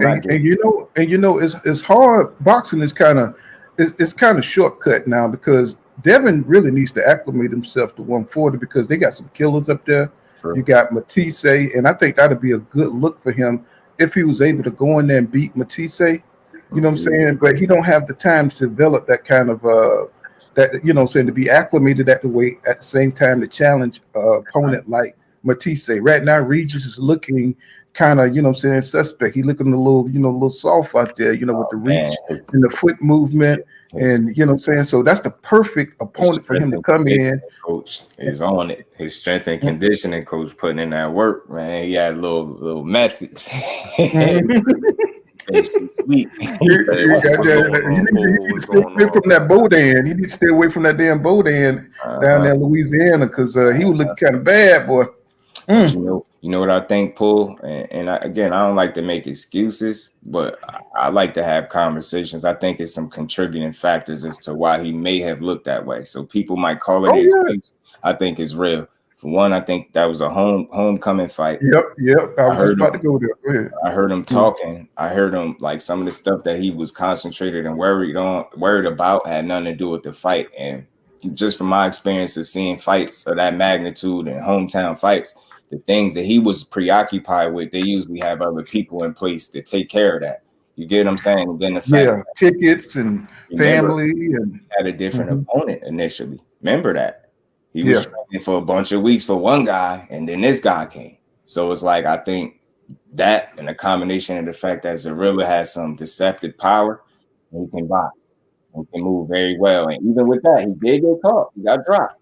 But he got on that bike after that, and he made reason. You got to think about it. It's kind of hard to prepare for somebody that awkward, right? Especially when they're a replacement opponent. You know what I'm saying? You've been preparing. You know what I'm saying for a certain opponent. That guy was just his fighting style sucked, bro. I mean oh my god, bro. He was like a damn cat. He was him and Karen was running a race, man. Like with the very least to offer. Like he did more than Karen, but jeez, it wasn't much, man. It wasn't much. He had his mind made up that he wasn't getting knocked out. But when he knocked Regis down, bro, I was like, holy hell. That too. I was like, holy hell, bro. That was a factor right there. I think he gained the respect of Regis. And I think people need to consider the fact that if Devin Haney is not able to establish that kind of respect, that could be a much tougher fight for him. And he already feel like personally, like behind the scenes, I spoke to my man earlier this morning. He be down there. He from Houston. Be down there in the gyms talking to Regis. He asked him about a fight with Devin Haney before this was even scheduled. And he looked him in his face and he said, hey, man, that dude ain't got nothing to keep me up off him. I'm going to knock his ass out. Like he's very confident. Like, yo, that's their energy. Like, bro, you better have something for me to worry about, because if not, I'm getting you. But I feel like it's gonna be an interesting fight because Devin Haney is smart and he's disciplined, and He don't care if you're bullying him. He's going to do what's necessary to win. That's what I respect about him. He's not going to let the crowd get into his head and do things that he shouldn't do. And I commend him for that. He's a smart guy, so he definitely going to try to keep Regis on the outside. So Regis got his work cut out for him. You know what I mean? Well, that's where experience come in, because he tried that with Jorge Linares the last time I saw him let the crowd get to him, and he was doing his thing, man. He really hurt Jorge Linares when he was on the ropes, but he lingered a little bit too long, lost his concentration, and he got clipped. So I think he learned from that. I think that's what makes Devin great, to be able to make the adjustments. What's going on, Dev? Let me get you in here. Me and Jess, we'll be talking on and on. We'll be going back and forth. Yeah, I like talk. I love Pool energy, man. He remind me like he love to just have a conversation and not be stressed out about this shit. So Yeah, I love it's a true boxing channel, man. That's why I'm always tuned in. Yes, yeah, but shout out to you, Pool and Just Do. Y'all were just talking about the Shakur. They just announced it that the purse bid was canceled. Bob Arum and Al Heyman came to an agreement for Frank Martin and Shakur Stevenson. So I'm pretty sure we'll get that date soon. What do you guys think about that fight now that it's official?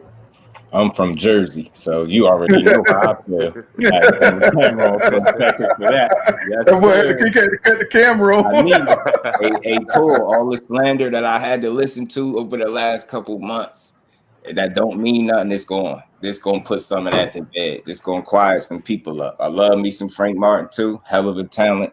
This is that 50-50 type fight that we asked Shakur, right? All of us, myself included.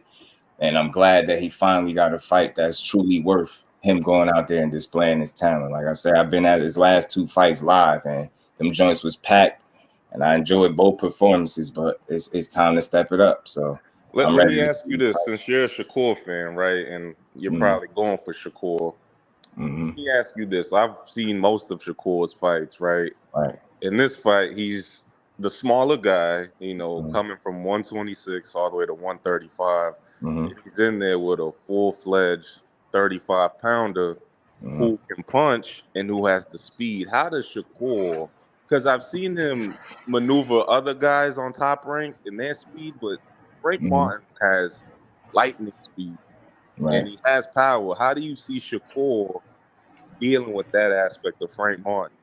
Right. Well, for me, and it's like that's why I like Shakur's skill set and the fact that he's one of the best at controlling distance and range. That's how you deal with a guy like that, athletic guy like Frank Martin. You establish the distance and range. He's a damn good fighter at manipulating and taking away that lead hand too. So it's some things that I think he gonna be able to take away from Frank Martin. I think early I seen it being his most competitive, but I think once we get about 4 rounds out the way, you're going to start to see some separation and pedigree. Like, I think the pedigree is the most important factor in this fight.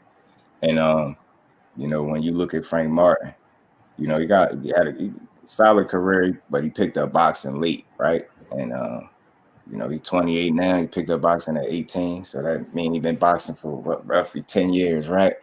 So you figured, it's this coach out there, and, he says it takes at least about 10 years for a guy, for a boxer to get his shit together, right? So you figure Frank Martin is just entering that. And I look at a guy like Shakur in terms of experience, like you got Frank Martin that picked it up at 18. Shakur picked it up at 5. He's 26 now. So that's 21 years as opposed to 10 years of experience. I think it's going to show. You get what I'm saying? I think that Olympic pedigree, I always tell people this, is going to show. The fact that he was able to participate at the highest level in the Olympics where you can't pick who you're going to fight. So you forced to fight the best of the best on any given night. I think that's always going to be, a plus for him in his bag. You give him something that he could lean on. And I think, they got around the same number of fights, close. I think Frank Martin got about 18 fights. So I just think Shakur got, experience too, pro-wise. Like, you get what I'm saying? 2 division champions. So he got some experience to hang his hat on. I just ultimately think he's a smarter fighter. Like, this dude, believe it or not, I don't even know how people take this, but a lot of times that dude be coaching himself. And in terms of dealing with a guy that is a natural 35-pounder, that's cool because I done, you know, I got personal stories where I know this guy I got in there with middleweights. You get what I'm saying? And spar 11, 12 straight hard rounds with middleweights. And, you know, in between rounds, this dude go take a shot of water and walk over to the other side of the ring waiting for the dude to catch his breath. And this is a middleweight we talking about that at the time is probably every bit of a super middleweight. So we talking about this is Shakur. So boxing and, you know, getting in the trenches with guys like that. So I think some of that work he put in behind the scenes is real, man. I think Frank Martin got his work cut out for him. It will be competitive throughout. I think you'll see the separation. After about 4 or 5 rounds, you'll start to see Shakur pick him apart. That's why I think Frank Martin suffers from a split personality disorder because he's a counterpuncher too. You know what I'm saying? But Derek is trying to make him a pressure fighter. You know what I'm saying? He's trying to, you know, so you can see the battle inside of Frank Martin's style. You know what I'm saying? He don't have the creativity. He don't really have the creativity to be a good offensive fighter. You know what I'm saying? That just knows what he's doing and be confident. He's not confident in his offense, even though he has great ability. You see the ability there.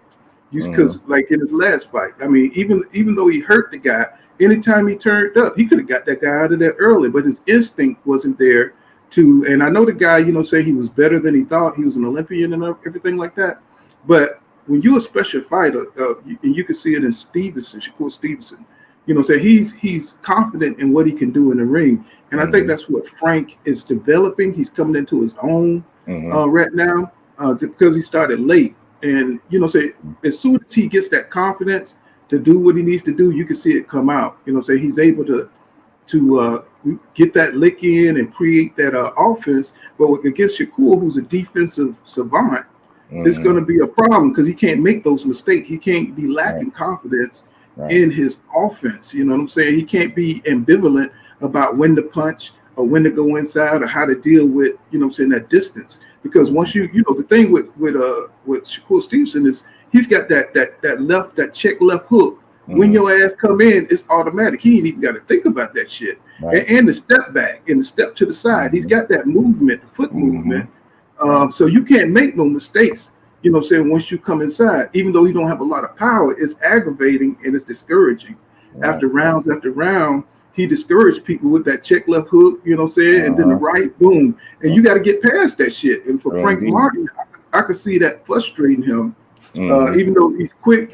But the thing Frank has in his advantage is that power. Because if Shakur did make a mistake, or Devin, or any of them make a mistake, he's got good power to be able to get you up out of there. But it's just he don't have that confidence to step into it. You know what I'm saying? Because you're going to have to take a risk if you're the smaller guy with the shorter reach. You're going to have to cross that mid-range area.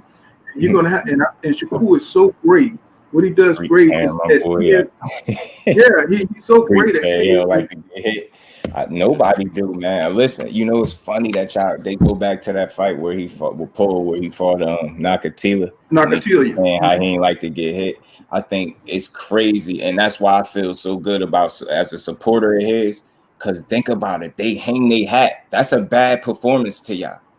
Think about it. His off night is pitching a shutout and dropping the same dude that y'all said he ain't like to get hit by. He dropped Nakatila and beat him every single round. The scorecards was like 120, 120 to 107, 108 to 120. I'm like, yo, he completely obliterated them. So think about that. His off night is pitching a shutout and getting a knockdown. And that's what people talk about. I just think he matured so much since that fight. And I don't think nobody likes to get hit. I think he's human. You get what I'm saying? Look, he got hit in the body with Valdez. Look, he told his grandfather he felt like he had to throw up. I love this dude because he honest. Like, he's human, bro. Like, and he knows it. You know what I'm saying? Like, we didn't know that watching the fight, but I like the fact that he kept it real. He's like, man, you know what I mean? And body shot, he tore me up, and I remember it. Remember that little sequence. But look, man, I think you're looking at a potential generational talent, man. People just feel like you want. Frank do have explosive foot speed. He just got to put it together. He does have a chance to beat Shakur. You know what I'm saying? Because Shakur ain't perfect. You know what I'm saying? It's just that he is so consistent. Right. You know what I'm saying? He's one of the most at his skill set. He's so consistent in doing what he does in the ring defensively and offensively that you got to be able to disrupt that. You got to make him uncomfortable. And if you can make Shakur uncomfortable, and you can see somebody like a Sean Porter, say somebody with that kind of athletic explosiveness, somebody like a Tank, somebody who can get in there and get their shot in. That's what you're going to need to beat Shakur. If you just sit up there and box with Shakur, he's going to make you look stupid because that's all he does, all day. You know what I'm saying? Offensively, he waits for you to, to be discouraged. And once you're discouraged, you can't break his defense, he start breaking you down mentally, by hitting you with them 1s and 2s, check hooks. He ain't going to do nothing different. And then he's going to wait for you to get frustrated and come forward, and then he's just going to pick you apart. So you got to be able to break through. You got to work with that defense. If you can solve his defensive web, and that distance control, and that's my problem with Frank Martin. He don't have that pressure where he's going to be able to do that. You know what I'm saying? Where he's going to be able to,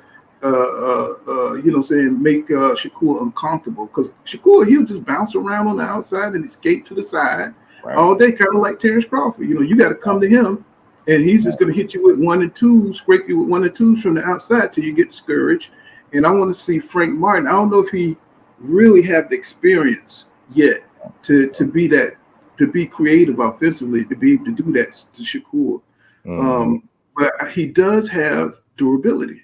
Now, so this is a type of fight where you're gonna have to take one to give one. Right. And Frank Martin's gonna have that mentality to get on the inside, just like Tank. Tank will take a punch to give a punch. You see what I'm saying? You can't take Tank power. So he'll take a punch from you, and he can get inside and get to your body and break your ass down. That's what you're gonna have to do to Shakur, because Shakur ain't gonna let you. He's not gonna let you just come in without tapping you up, up top. So and escaping to the side. So you're gonna have to cut off the ring. And Frank Martin ain't that good doing that shit. He's just now kind of like coming into his own. Even though what I'm saying. I like Frank Martin. I like that camp, but and then Derrick James, he don't seem to be getting the full attention that he needs, because I think he should have been sharper than that in that last fight. And I think we saw a little bit of his lack of boxing IQ when he didn't recognize that he had the man hurt, and he could have got him up out of there. He made the fight harder than he should have, should have been. And Derrick seemed like he always got to kind of coach him up to do what he got to do with there. I'm talking about Frank clipping Shakur. Did he clip Artem? He just fought Artem, a guy that we know ain't on Shakur level. And he got good power, but he ain't got no Tank type power. All this, if he clip him, he gonna catch him, because Shakur is not invincible. He get hit, not a lot, but Frank Martin is good enough to hit anybody that he get in the ring with. He's gonna hit him, but he ain't got this kind of power that y'all talking about, like clipping him. I think he could hurt him. It's just definitely, but I just ain't. I ain't got the same level of like concern as far as like for his power as I do with Tank Davis. Like I feel like that's the only guy that's gonna have me nervous watching the entire fight. I don't think Frank Martin power doesn't do that for me. Like they asked Kenny Ellis, one of Tank's trainers, about this fight, Shakur and Frank, and he said the exact same thing you guys are saying. Frank can't just stand in front of Shakur. They think that's an easy 12-round unanimous for Shakur. They said if you're going to fight Shakur, you got to make him uncomfortable, and you got to take a shot to give a shot, which is why they believe Tank will beat him, obviously. But they said the exact same things you guys are saying. Spence was asked that same question years ago in one of his camps about potential Frank and Shakur fight, and he said Shakur's a good fighter, but no one's been in there to make him uncomfortable. So if Frank that guy to do that, he has the explosive. I don't think it's explosive power, but it's real snappy. Yeah, like it's quick. Yeah, it's real quick. He's like a mosquito. That's not when I watch him. He's like a mosquito, just in and out. Right. There's a lot of virus come with the mosquitoes, man. There's a lot of virus come with. To me, honestly, the biggest downside to this fight is, and Paul, you just talked about it, Derrick James. I mean, you're talking about a Crawford Spence rematch later in the year. Canelo, Charlo. I think Ryan fights in November. This Frank Martin fight coming up, and then potentially AJ and Wilder towards February, I mean, when is he gonna have time to get in there with Frank? Because you're gonna have to have Frank's attention completely with this dude, man. You just saw what happened with Crawford. This dude comes from the Crawford side. Like, you can't have a few pad sessions and think you're gonna get in there with Shakur and do something. Yeah. Like, I think Derrick James need more help. I think he needs a bigger team. He picked that Bomac for having help, but that's just a setup for your camp. So your fighter can go from working on his offense, offensive coach, defensive coach with pads, and so that fighter can be working out, bro. You know what I'm saying? So the muscle memory, you know what I'm saying, is all there together. I just wish I could just peek into the camp and see what they're doing over there. If they're doing it by himself, those fighters are not getting all that. Not with AJ and Ryan Garcia up in there.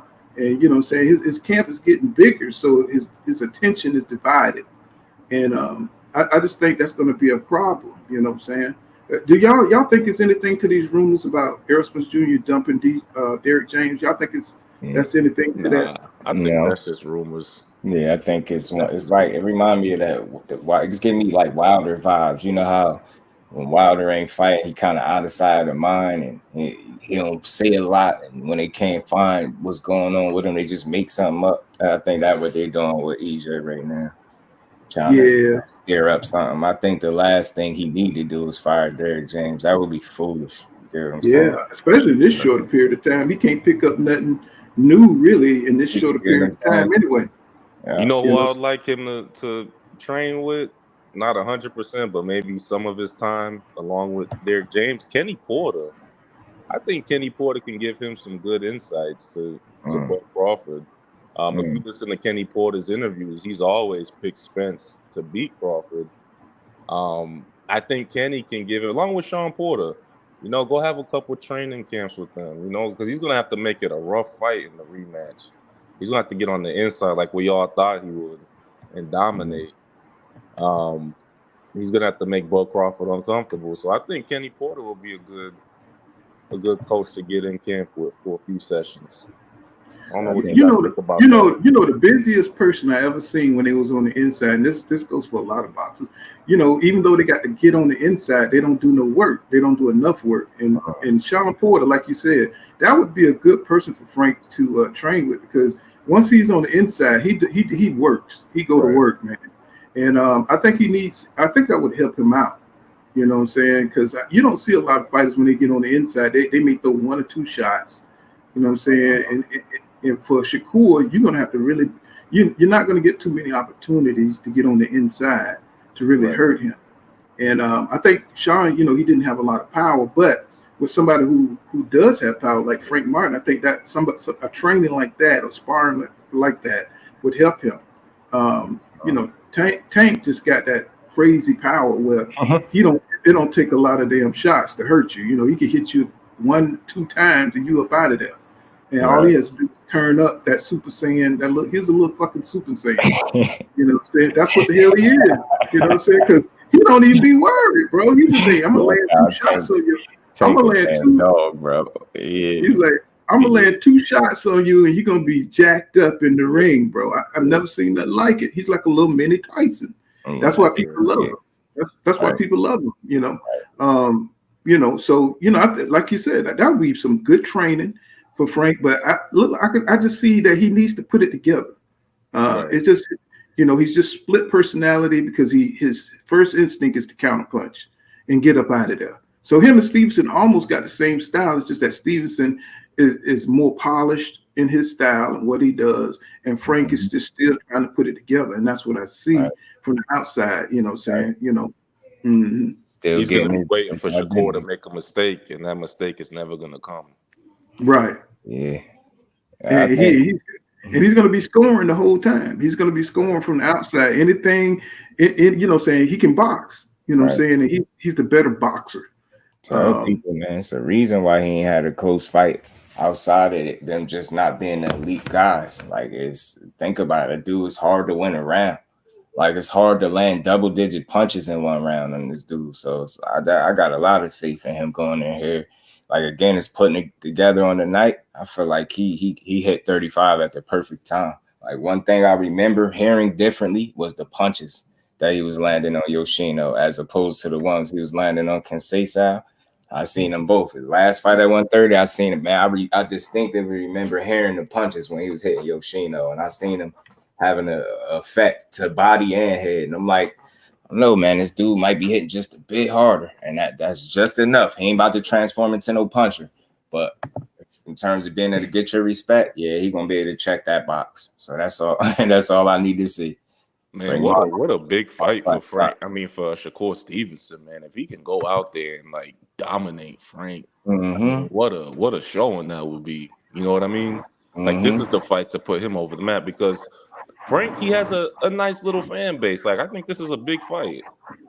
Yeah, but Frank, to me, I think he need another fight before he faces Shakur. I think he needed because he ain't put it together yet. You know what I'm saying? You don't see it just. It should just be oozing out of him, you know what I'm saying, right now. And right now he's still trying to put it together. I saw it in the Martinez. What is it, the Jackson Martinez? Yeah. Like he need to put it together. Even though he's superior to these guys, it goes a lot longer because he's inexperienced. You know what I'm saying? He still haven't committed to the style Derek James trying to get him to fight. He don't know when to turn it on or when to turn it off. He gets confused, and to me. That's going to make him wide open for Shakur right now. Shakur, he's practicing with Bud Crawford, so he's got like he's like you know he's got with Bud Crawford he's covering all the holes and he's getting the high boxing IQ training. See what I'm saying? If Frank was in there with Errol Spence Jr. every day sparring, I think that would help him out. But right now, Errol is not on point. You know what I'm saying? He's not, which is what I want to like. How y'all think that rematch is going to go with Errol Spence Jr. at 54 and Bud Crawford? Y'all think it's too short a period of time? Or what do y'all think? Did you guys see the pictures of Spence recently? I was going down YouTube and I saw some pictures of him. Man, he's already, I wouldn't say overweight, but it looks like he's a good 190 right now. God damn, I was just surprised. I was just surprised that he didn't try and keep in shape, knowing that this fight is just around the corner, man. And it's just, he looks blown up. Oh my God, bro! And that's crazy. It looked like he would be in the gym. You know, I don't look like. Hey man, you know what I'm saying? Yeah, once you get that money, it's gonna expose you. You know what I'm saying? I mean, I don't know. I mean, what's going on with him, but. Once you get the bag, bro, this man is reportedly probably got like $30-something million for this fight. You know what I'm saying? Once you get like Marvin Hagler say, man, it's hard to jog 10 miles when you sleep in the silk sheets. You know what I'm saying? Think one thing with Spence, we've always my bad, Paul. Go ahead. Sorry for cutting you off. No, I was just making that point where once you get that big bag, and you see these guys been training all their lives, sacrificing, cutting weight all their life.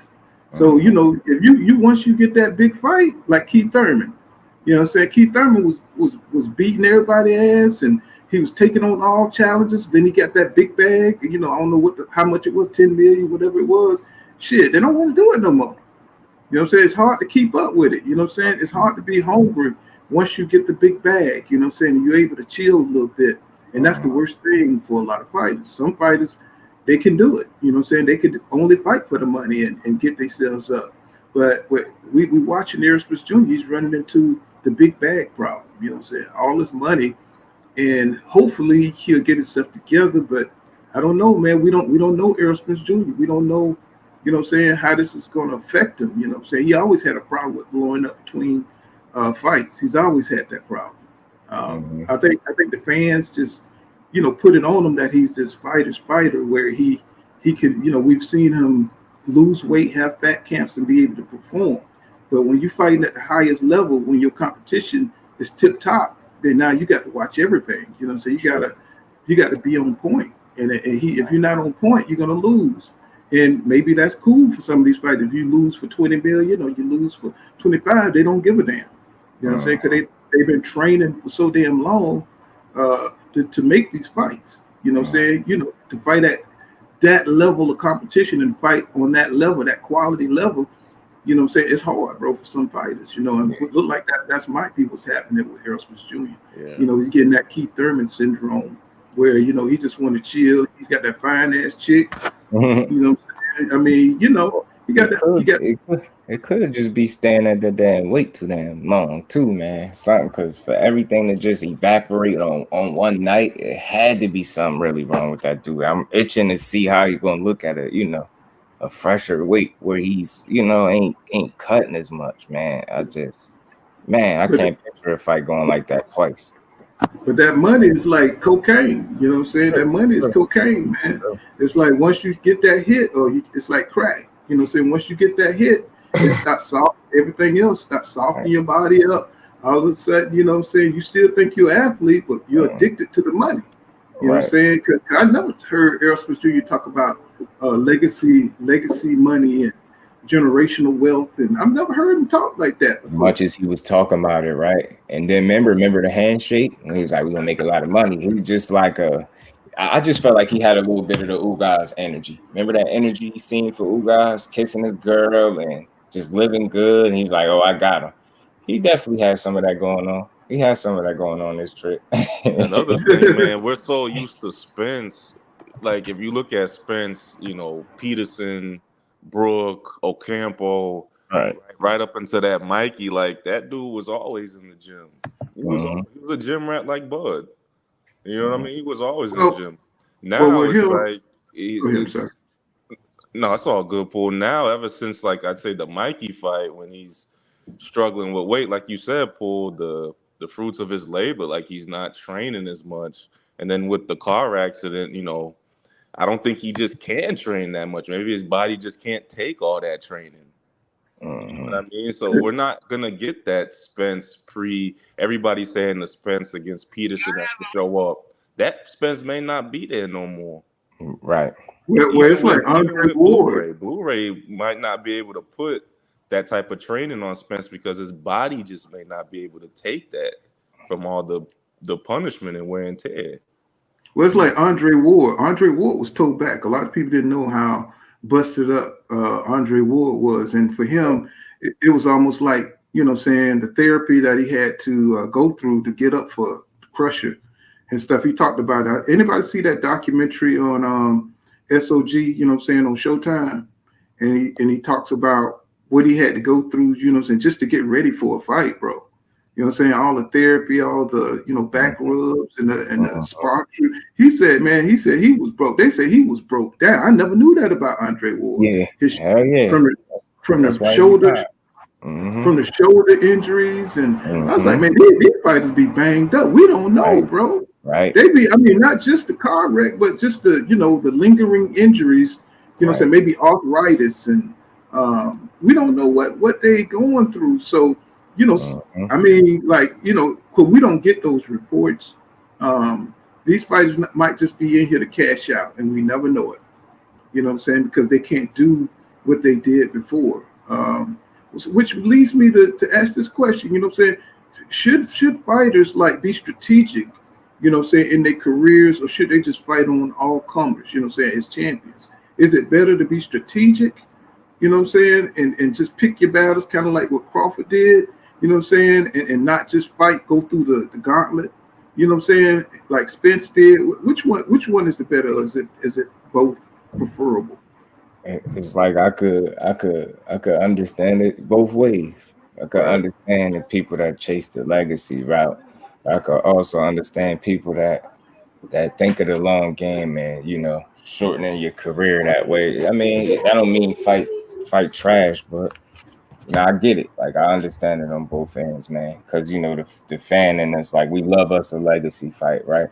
As long as that makes sense for that fighter, right? I guess every fighter ain't in it for the same things. And sometimes you got to identify that, you know, who's in it for what.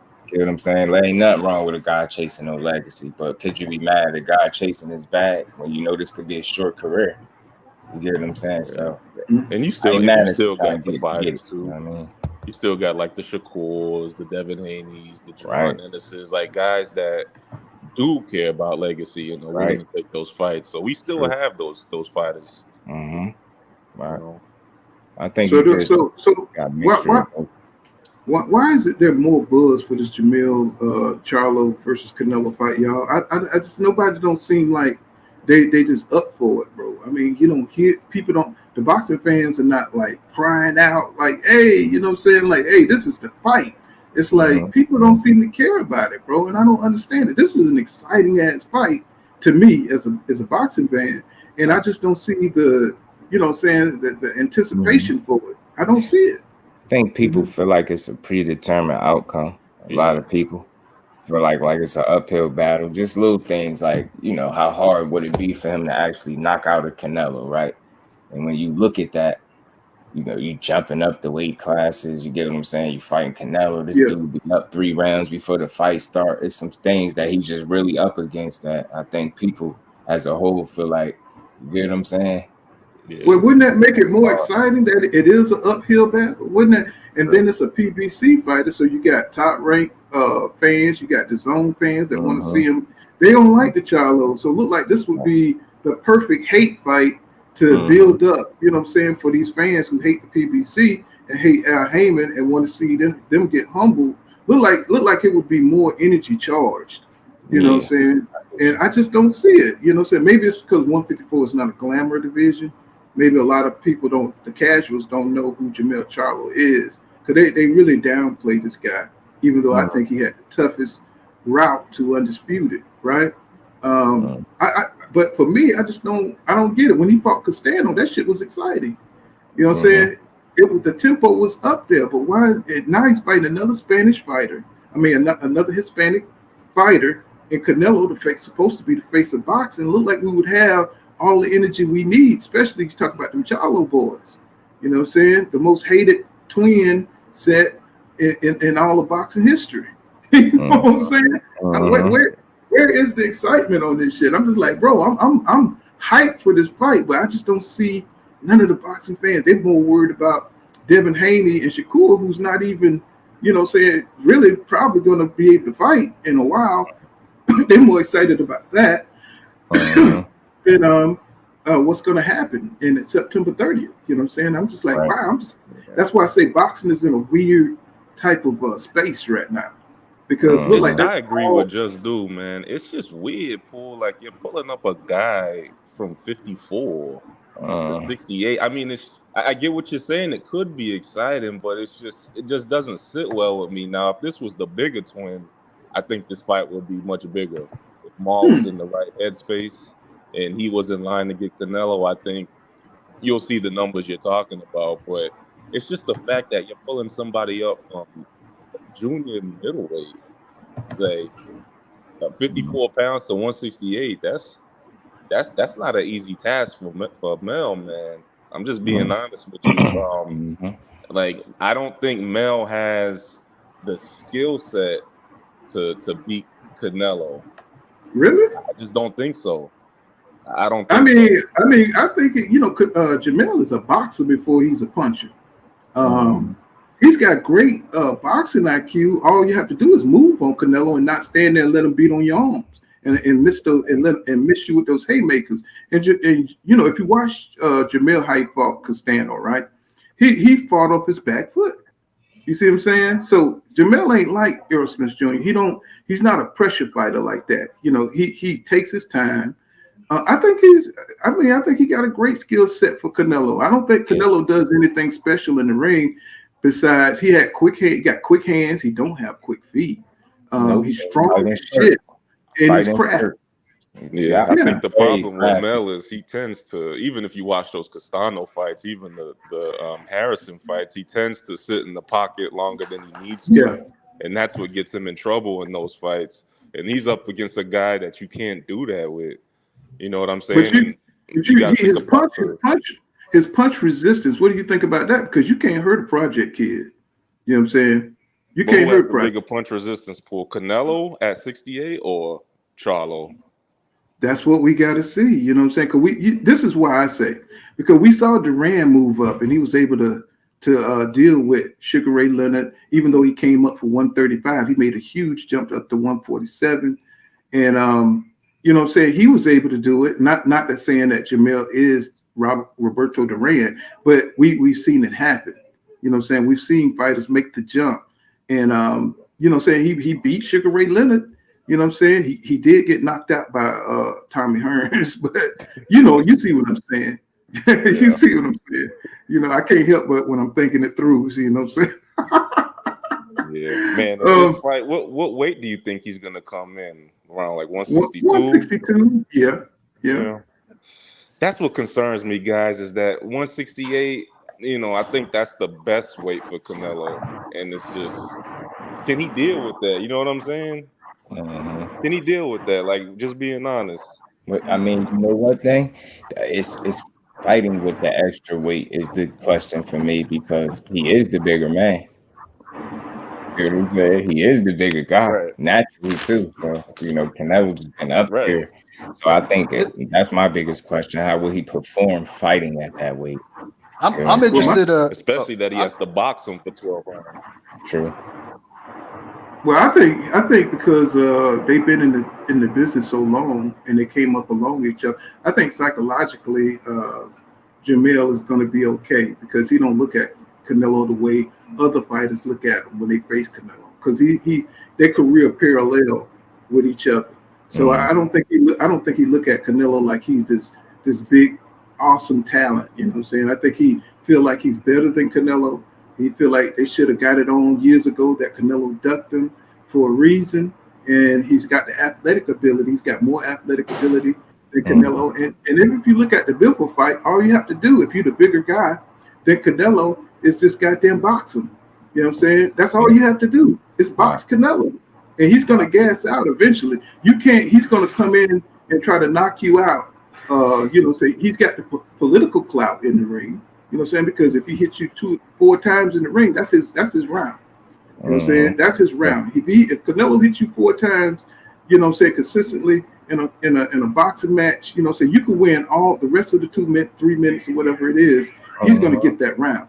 You know what I'm saying? So you're gonna have to really make it look like Bivol did, like really push Canelo back, really you know, say consistently put hands on Canelo. To win. So that's one thing that Jamel's got to deal with. But I think he can do it if he just box him.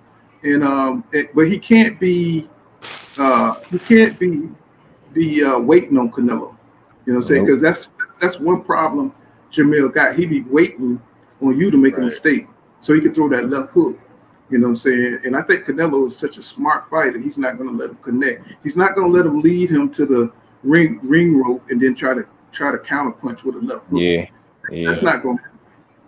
You know what I'm saying? You know, so he's going to have to, you know, really be offensive against Canelo because he's too smart, you know what I'm saying, to let Jamel do that to him. But he's going to have to be boxing, though, to beat Canelo. I think he got skills to do it. It's just can he put it together? What's needed? Yeah, putting it. That's my same thing. The same thing I was going to say, putting it together in the night. I mean, I know he has the ability to do it. Just got to listen to Derek James, lateral movement. Don't get greedy. Don't stand in front of him too long. Manage the first half of the fight because that's important. You don't want to be at a big deficit after 6 rounds of that fight. And the reason I say that, you know, you get to the second half where you like to slow down. If you manage the first part, I think you can really do something with him in the back half of fights where he likes to slow down. You get what I'm saying? He likes to try to land something big early. If you don't allow him, you get what I'm saying? Look at the way he fought big. Yeah. The first 4 rounds he was going. Like you see how red Bivol arms was, because that's all he was doing was punching him on the arms. And after, you know, about 4 to 6 rounds, he kind of simmer his ass down a bit. You get what I'm saying? And then you kind of go through the motions and you could take advantage of his inactivity in those moments where he just like to bluff and not fight. Now, I was just about to say that. He be bluffing, bro. Yeah, bluffing. That's what I call it. He's very good at doing it though, because he'll make you think that it's something coming with it, but he just charged it up. You know what I'm saying? He just had to get it. Canelo's toughest opposition was at 154. I think the reason that he's enjoying 168 is because a lot of those guys are slow and plotting. Like, and they throw ones and twos. They throw single shots. He ain't trying to fight David Benavidez or David Morrell Jr. Yeah, he ain't trying to fight with none of them dudes. The guys that caused him trouble were at 54. Or for him, 55. Remember? Oh, 155. Yeah, Canelo weight. Remember? Canelo weight. Oh, the Canelo weight. Yeah, exactly. Man, so you guys don't think Jamel Because I think Jamel just makes too many mistakes. He's a great fighter, but he makes too many mistakes, in my opinion, for a guy like Canelo, man. Like, Canelo's been, say what you want about him, man. He has that experience. He's been in there with pretty much every style. Right. You know, I think you can't make those kind of mistakes against Canelo. But Canelo make mistakes too. You see what I'm saying? It's like he ain't the perfect fighter. It's just that he's small and he has a lot of the system is behind him. If you think about it, he should have had way more losses than he got. You know what I'm saying? It's like the system is behind him, and he has this. It gives him a perception that he's greater than he really is. To me, he's an average fighter, and he's smart. Don't get me wrong; he's super crafty. But you know what I'm saying? If he picks his fights perfectly. He's a great matchmaker. He just kind of fucked up when he fought Bivol. But you see, he didn't rematch Bivol, right? He didn't rematch Bivol for a reason, because he see that style. He can't beat that style. And all Jamel has to do is box and use his boxing IQ. You know what I'm saying? Well, he's going to have to be super sharp. You know what I'm saying? Because all you have to do is be defensively sound against Canelo. You beat him. Yeah. You got to be. What about his layoff? You think that could be a factor? Man, that's going to be a big problem. That's going to be a huge problem. I have a problem with all the fighters right now with these layoffs, inactivity. You can't stay sharp. You can't stay on your shit. It's almost like you got to relearn all your shit when you stay out the ring for 2 years, 16 months, 14 months. You got to get back on your shit to get your timing back. You know what I'm saying? It's just that's the worst. That's the worst thing you could do to an athlete is to stay out of the activity. You know what I'm saying? And we've just been seeing this over and over. Keith Thurman. When the last time Keith Thurman fought? You know what I'm saying? Now when he come back, he's not gonna look like Keith Thurman. He's gonna look like a guy that's getting back. Right. You know what I'm saying? Yeah. So I mean, when somebody like who's that guy almost Riverside Rocky almost knocked his ass out, that's because of inactivity. That wasn't Keith Thurman. That was inactivity. You know what I'm saying? So we're not getting the best out of these guys because they're not really dedicated. You're only young one time, and time is going by. So if you out the ring 2-3 months, 16 months, you're killing your career. True. You're killing your career. Look at Jamal. Jamal is a champion, and he's been out the ring for 2 years. That's crazy. 2 years, bro. This is your youth that you're burning up. I know he's got personal problems, stuff like that, but he's killing himself. Now when he get back in the ring and he get knocked out by, let's say, Kamas Adamas, we didn't get the best Jamal Charlo. You know what I'm saying? If he fight, can he withstand? If he came back, could he fight Carlos Adamas and win? Hell no. Carlos Adamas would knock his ass out. You know what I'm saying? Because he's been out for 2 years. Could he have beaten Canelo after being out the ring for 2 years? You know what I'm saying? That's why Canelo picked him. You know what I'm saying? And he's avoiding David Benavidez and David Morrell Jr. Because them guys, they're ready. You know what I'm saying? And they're at his weight class. So Canelo has always been the guy that's been an opportunist in boxing. And I'm just tired of seeing that kind of shit. But I am going to be excited for the fight. I'm be excited to see if Jamil can really rise to the occasion. You know what I'm saying? I think he can because he's always been Vegeta to me of the twins. You know what I'm saying? And I want to see that evil twin, rise to the occasion. You know what I'm saying? And right. I really do. I really do, man. You know what I'm saying? I'm with you. Because I think they shit on Jamil a lot. They do. You know what I'm saying? But let's get Bowley in here. Bowley been quiet, man. We just been talking. That's all good. I enjoyed it. Good. What you wanted to say on it, Bowley? Well, no, I was enjoying the whole conversation. I just think going back to the Stevenson and the Haney thing. I was gonna troll you guys and come in like H Money did, but I said no, I just nixed that idea. Because it's a good conversation. Wild. Every time I let him up with my panel, he'd be going in, man. I'm like, what's wrong with you? That took me by surprise. I wasn't watching the chat, and I was focusing on what I was doing. He woke me up, man. That's before I had my coffee. What was that? But me too. I was like, what the hell? Like I laid back on this Haney versus Stevenson thing because personally I don't believe either guy really wants to fight right now because I've been saying, just watching how big the Spence and Crawford fight was, and the biggest money division close to them is 147. So I think the fight will happen there. But the other side of it is like there's a lot of other guys that they've yet to fight. Like we don't necessarily know that they're the cream of the crop. Like they have a huge following on YouTube and a backing, but I don't necessarily know that Shakur is going to win this fight against Frank Martin. De Los Santos is rolling up to Newark and looking around for Stevenson, and Matias had some choice words for Haney, and Haney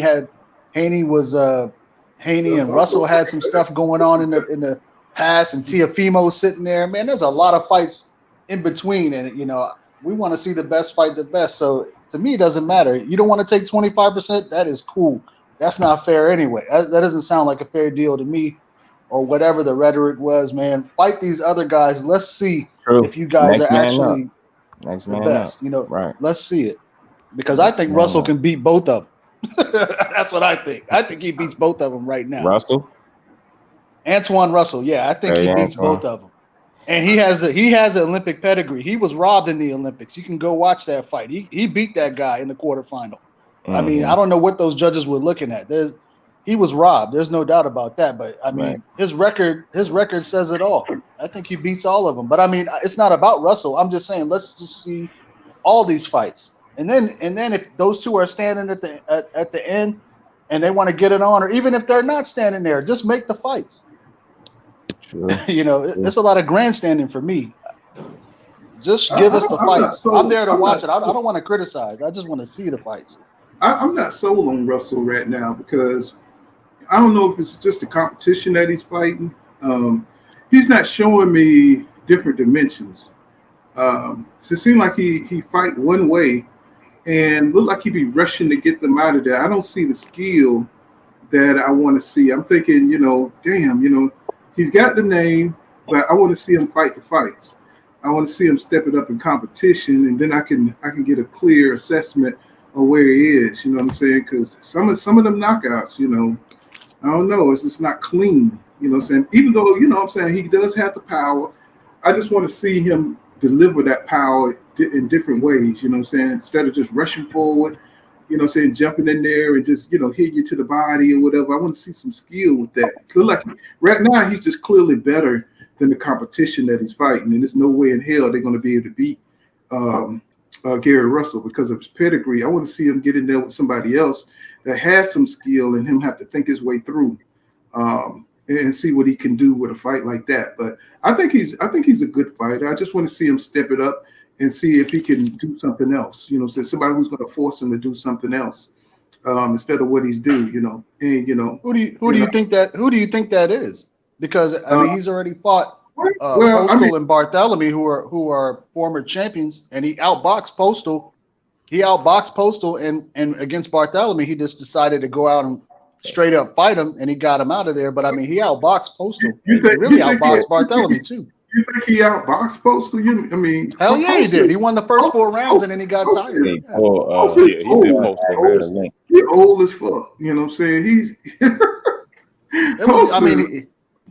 I thought he outboxed him pretty easily, and then he got rid of. I don't even want to mention the last guy, but he got rid of him real fast. Right, but I'm saying I think he needs to step it up. I think Postal is an older. Oh, you want the link? I got you. I think Postal is fast as shit. I think he should fight. Well, he don't have that many fights. That's another thing too.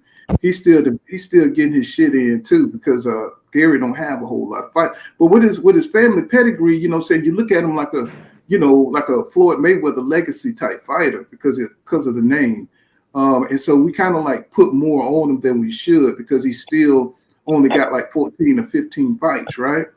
That's why it's hard. It's kind of hard because boxing don't kind of give you the leeway to get in there and fight those little mid-range fights so you can sharpen up and get better. Now it's just like they You got the name. You're at the division. Now, and now that people want to see you fight the top dudes. And I think he's still developing, man. You know what I'm saying? It's like I don't want to see him in there with Matisse yet. You know what I'm saying? I don't want to really. He'll knock him out.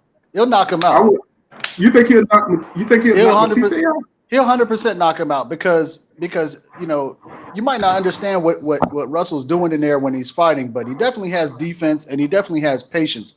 You know, he's only taking what guys are allowing him to take. You know, if the guy doesn't see a hole, I don't think he's gonna try to force it, and I don't think he's forcing it because he's getting these guys out of there. I'd like to see him fight Sandor Martin because Martin is #1 in the WBC, and it would be a good measuring point versus like the performance that Tio gave, which some people think Tio lost that fight.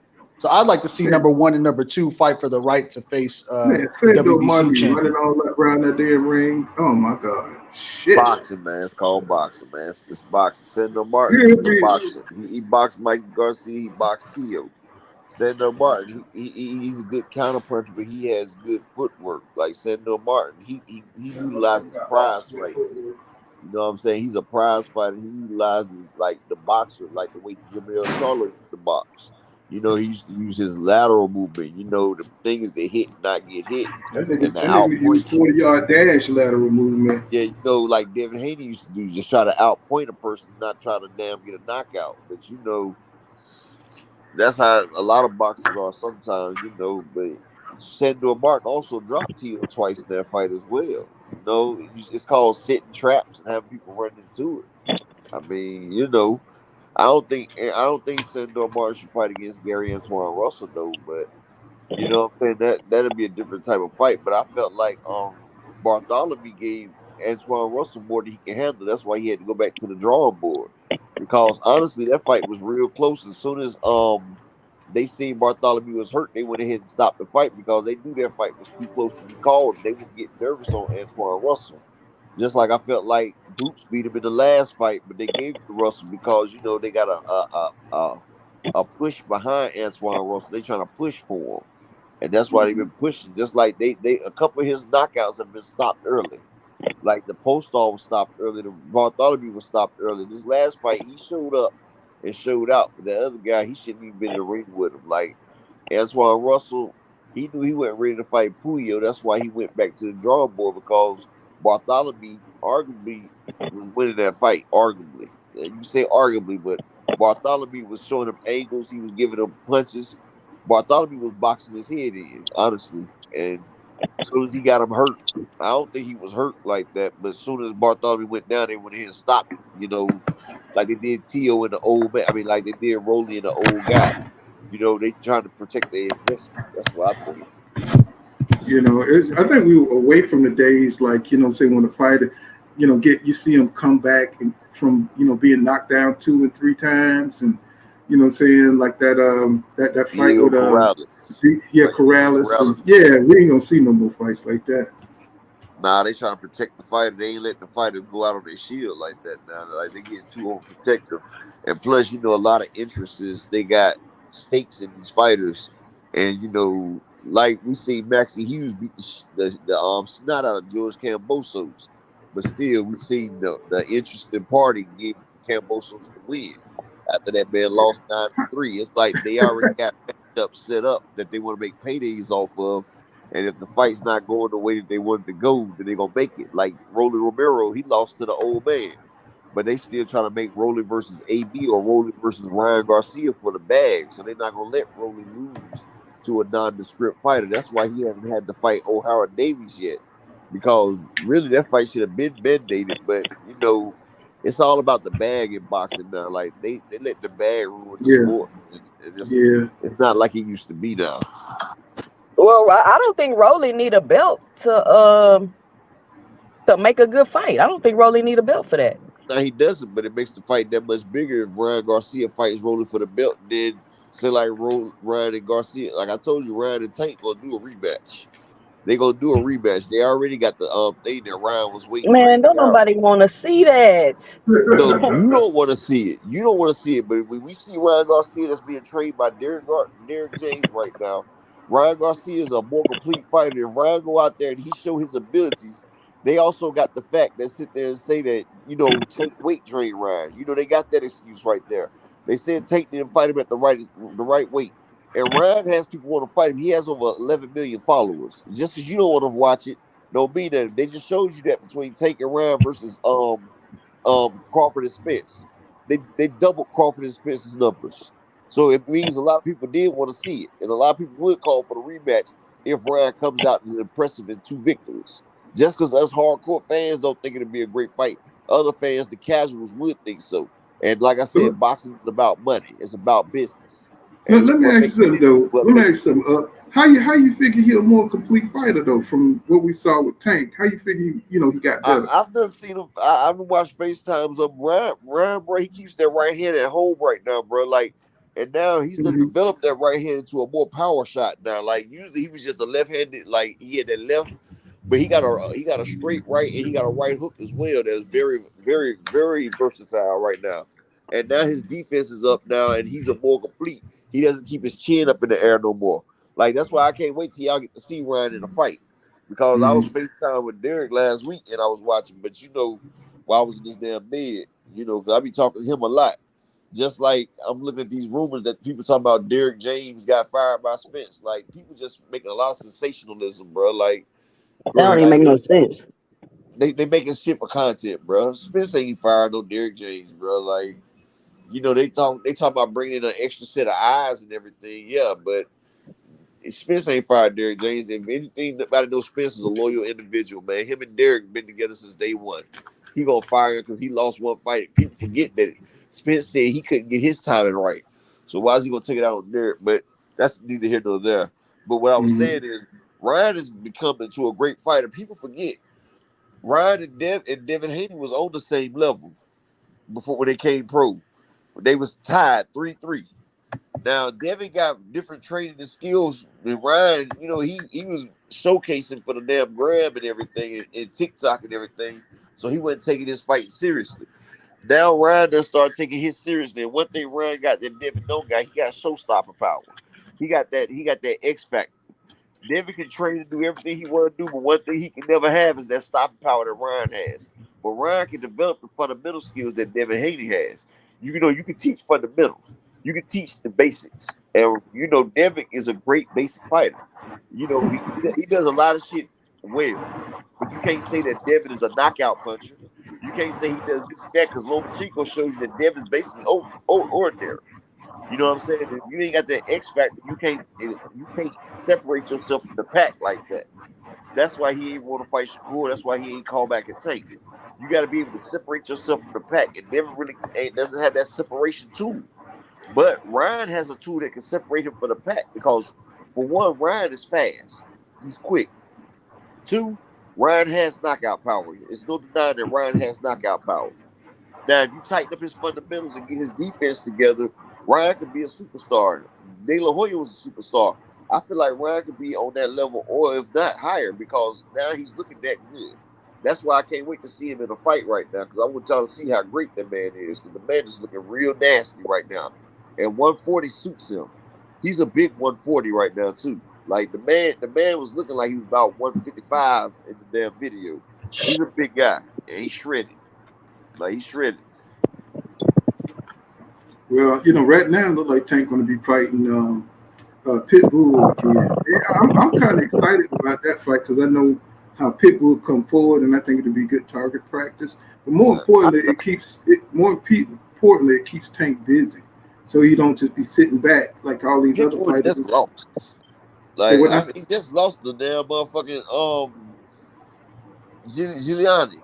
Like, I thought that fight was for sure out the window after the way he performed. Yeah, I was like, I know he's not fighting Tank now. Well, let me finish my point. My point is keeping them busy. You see what I'm saying? I don't want to see these fights. I'd rather see them, fight 6 fights or 5 fights, a year. If you're not going to fight Shakur or you're not going to fight Devin, stay busy. You know what I'm saying? Because I don't care who it is, as long as they get in the ring. Cause I don't want to see their skills erode. Diminish. You know what I'm saying?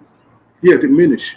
But Paul, let me ask you a question. Do you think that they're so inactive? Is it the fighters or is it their promotional companies? Because it's taking the I don't know what the word is, the excitement or the luster away from them when they do get big fights, because it's like, oh, this is a big fight. They got the opportunity, they got the skill, they got to this, but they in a 16-month layoff.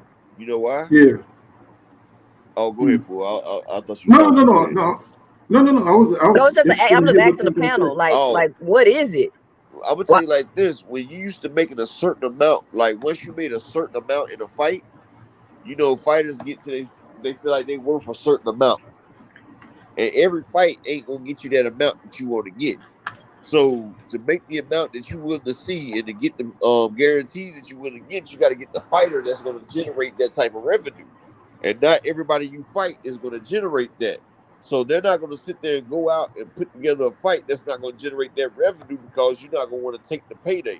See, you know, boxers can fight like in the beginning. You know, boxers fight like 6-7 times a year because you know they was getting like 5,000-6,000 a fight. But when you start making over $1 million a fight or a couple mil a fight, you know that takes a cost. Like you got to do some type of things. You got to have a name or something to go with it.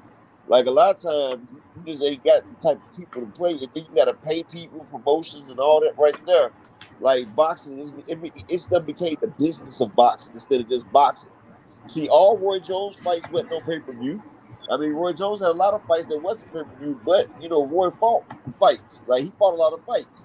But see, now fighters feel like if I made this much money, I'm not trying to make this much money on a fight now. I feel like I got to get paid like this each time.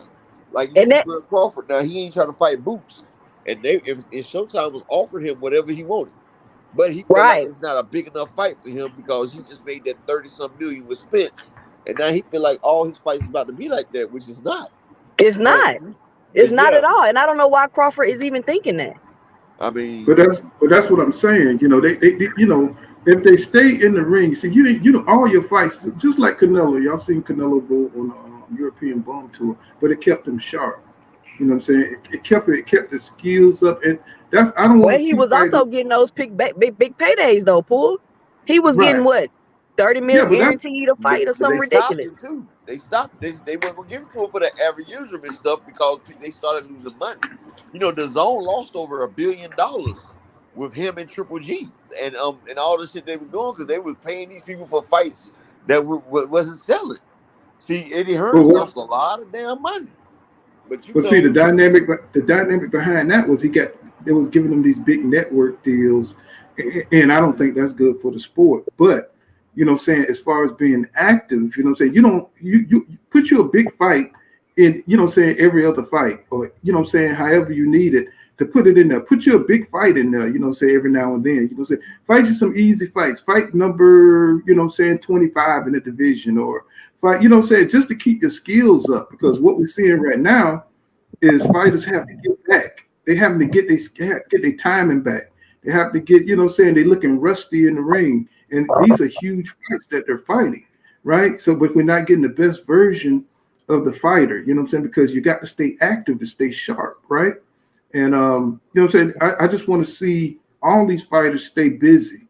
You know what I'm saying? If they're not going to be in a big fight, just stay busy so we can see what you're looking like in the ring, instead of having to, like, you know, just have to have one big training camp to try to get everything back at one time, which don't work for everybody. You know what I'm saying?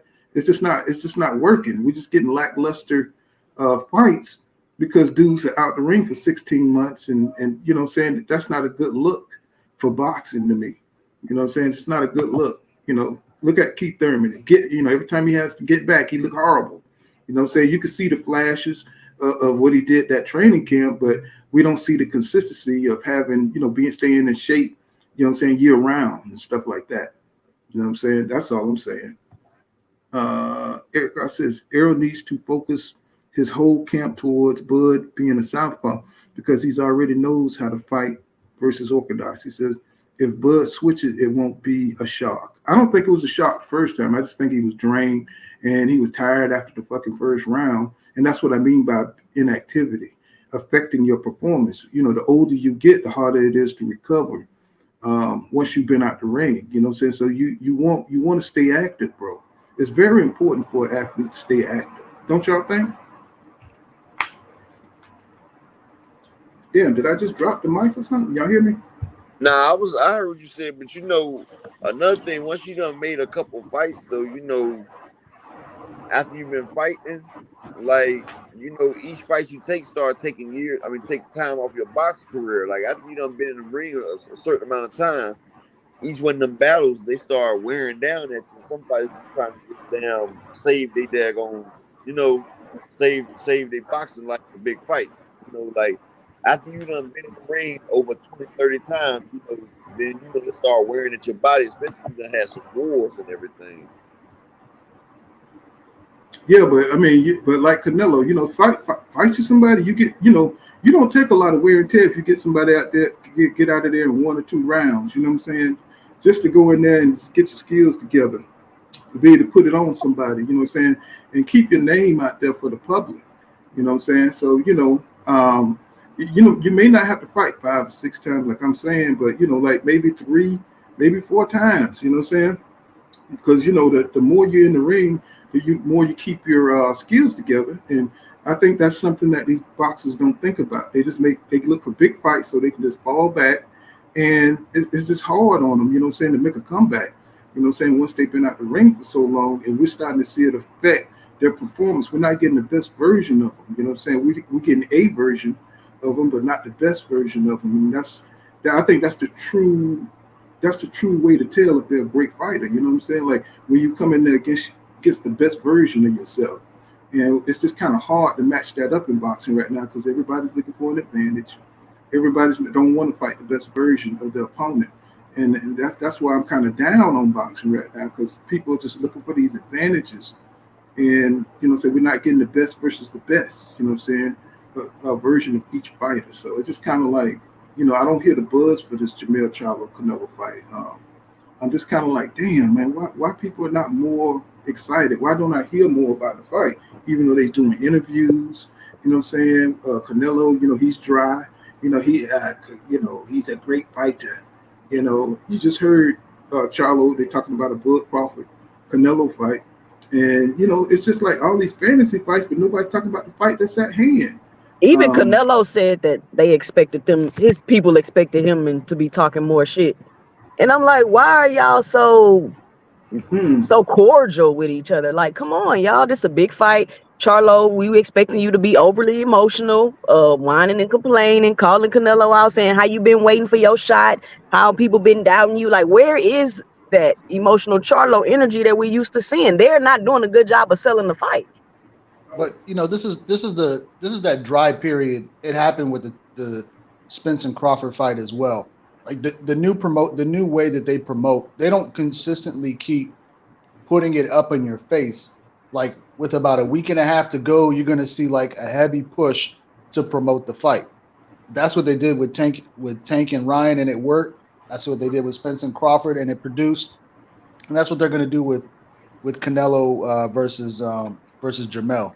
So, you know, this is a natural period where you're gonna be like, I don't see the excitement. The other side of it is you have to remember, all these companies as well are also invested in other sports.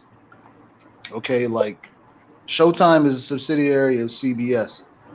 People are going to settling into the football season, right? College football, NFL starting this week. So you got to consider that as well. That's why it should be a bigger push. They don't. Yeah, but you don't have to do that right now. You can, you know, people. All it takes is a push of the button on the remote. It's a quick push. It's when you have that feeling, just like with Spence and Crawford. Spence and Crawford was the same way.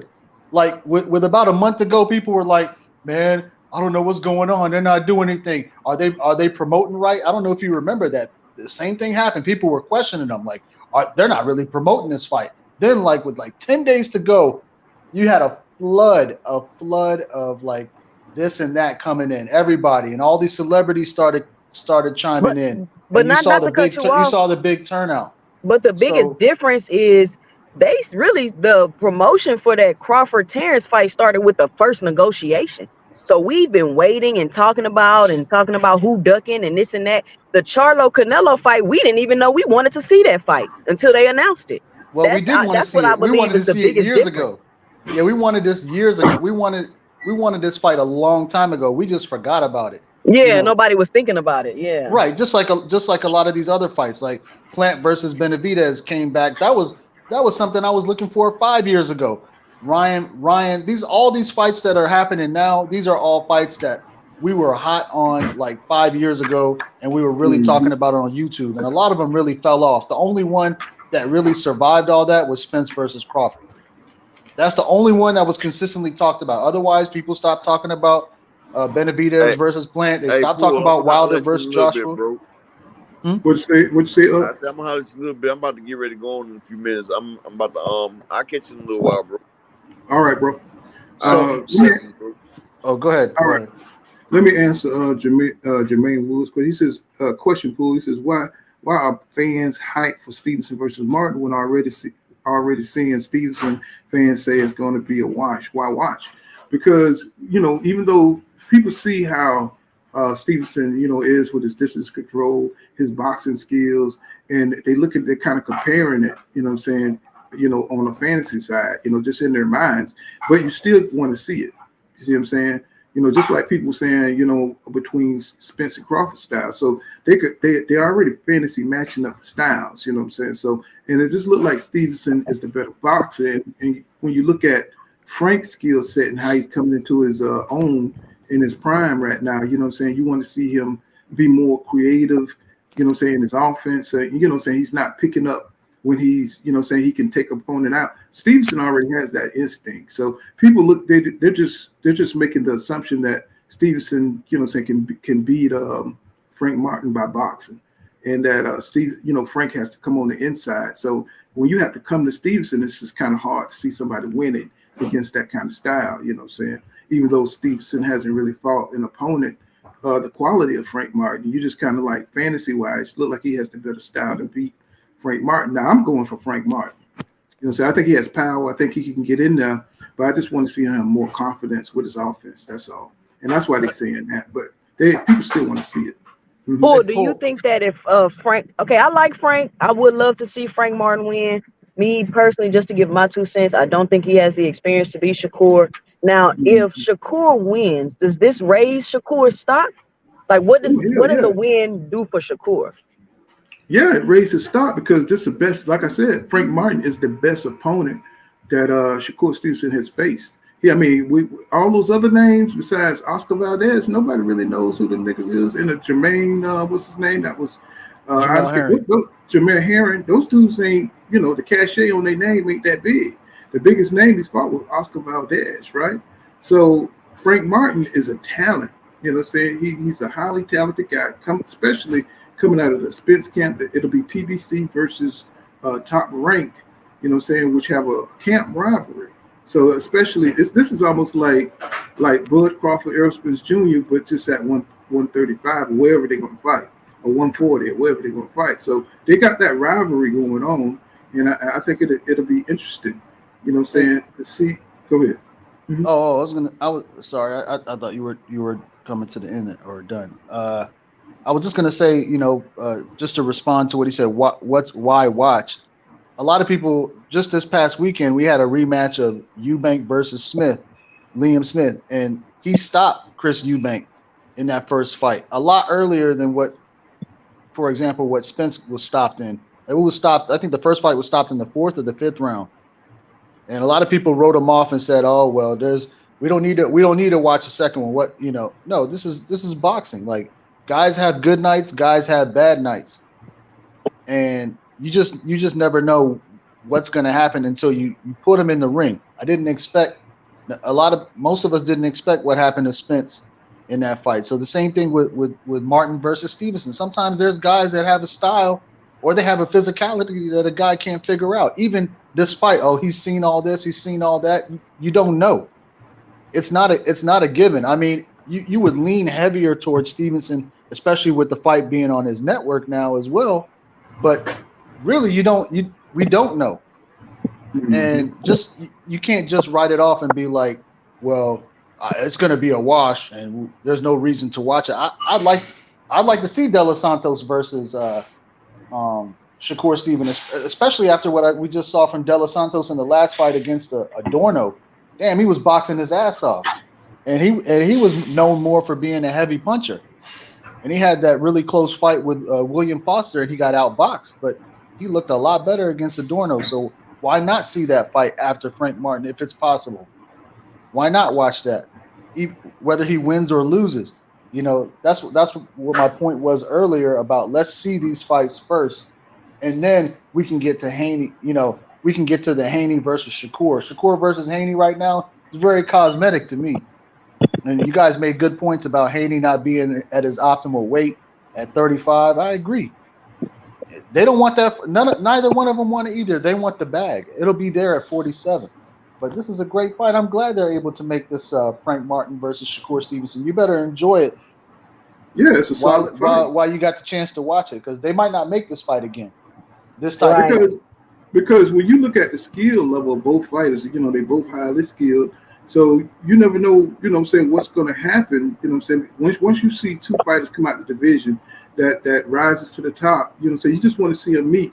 Despite what the fans think, we don't know. You know, Frank Martin might get in there and just, you know, knock out Shakur Stevenson. We really don't know. It's just the imagination takes over because you see how Stevenson fight, you know what I'm saying, and nobody's been able to like really clip him. Nobody's been able to really, you know what I'm saying, get on the inside like that with him. But, you know what I'm saying, when you see a Frank Martin, we thought Mikael Rivera was going to be a problem for Frank. But he was able to dog him out in there. So, like, and Rivera might have had a bad night making the weight. Maybe, you know what I'm saying? So you never know what's going to happen, you know what I'm saying, once they meet up.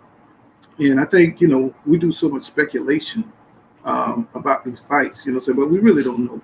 You know what I'm saying? I mean, look, we were so wrong about the Spence Crawford fight. You know, if a fight ain't feeling his best, and I think it was Sean Porter that said this. He said, the way you feel on Monday ain't the way you feel on Friday. And if the fight's on Friday and you feeling your worst, bro, you know what I'm saying? It's like you can't account for that. You know what I'm saying? It's like, you know, if you're feeling great on Monday, like you can knock out elephants. You know what I'm saying? And then Friday comes, you just feeling like, God damn, I don't even feel like myself. You know what I'm saying? So, you know, these fighters got to come to the ring in the best, you know, they got to have a good night. You know what I'm saying? It's like, it's hard to be consistent, you know what I'm saying, and be able to fight when you're at your ultimate level.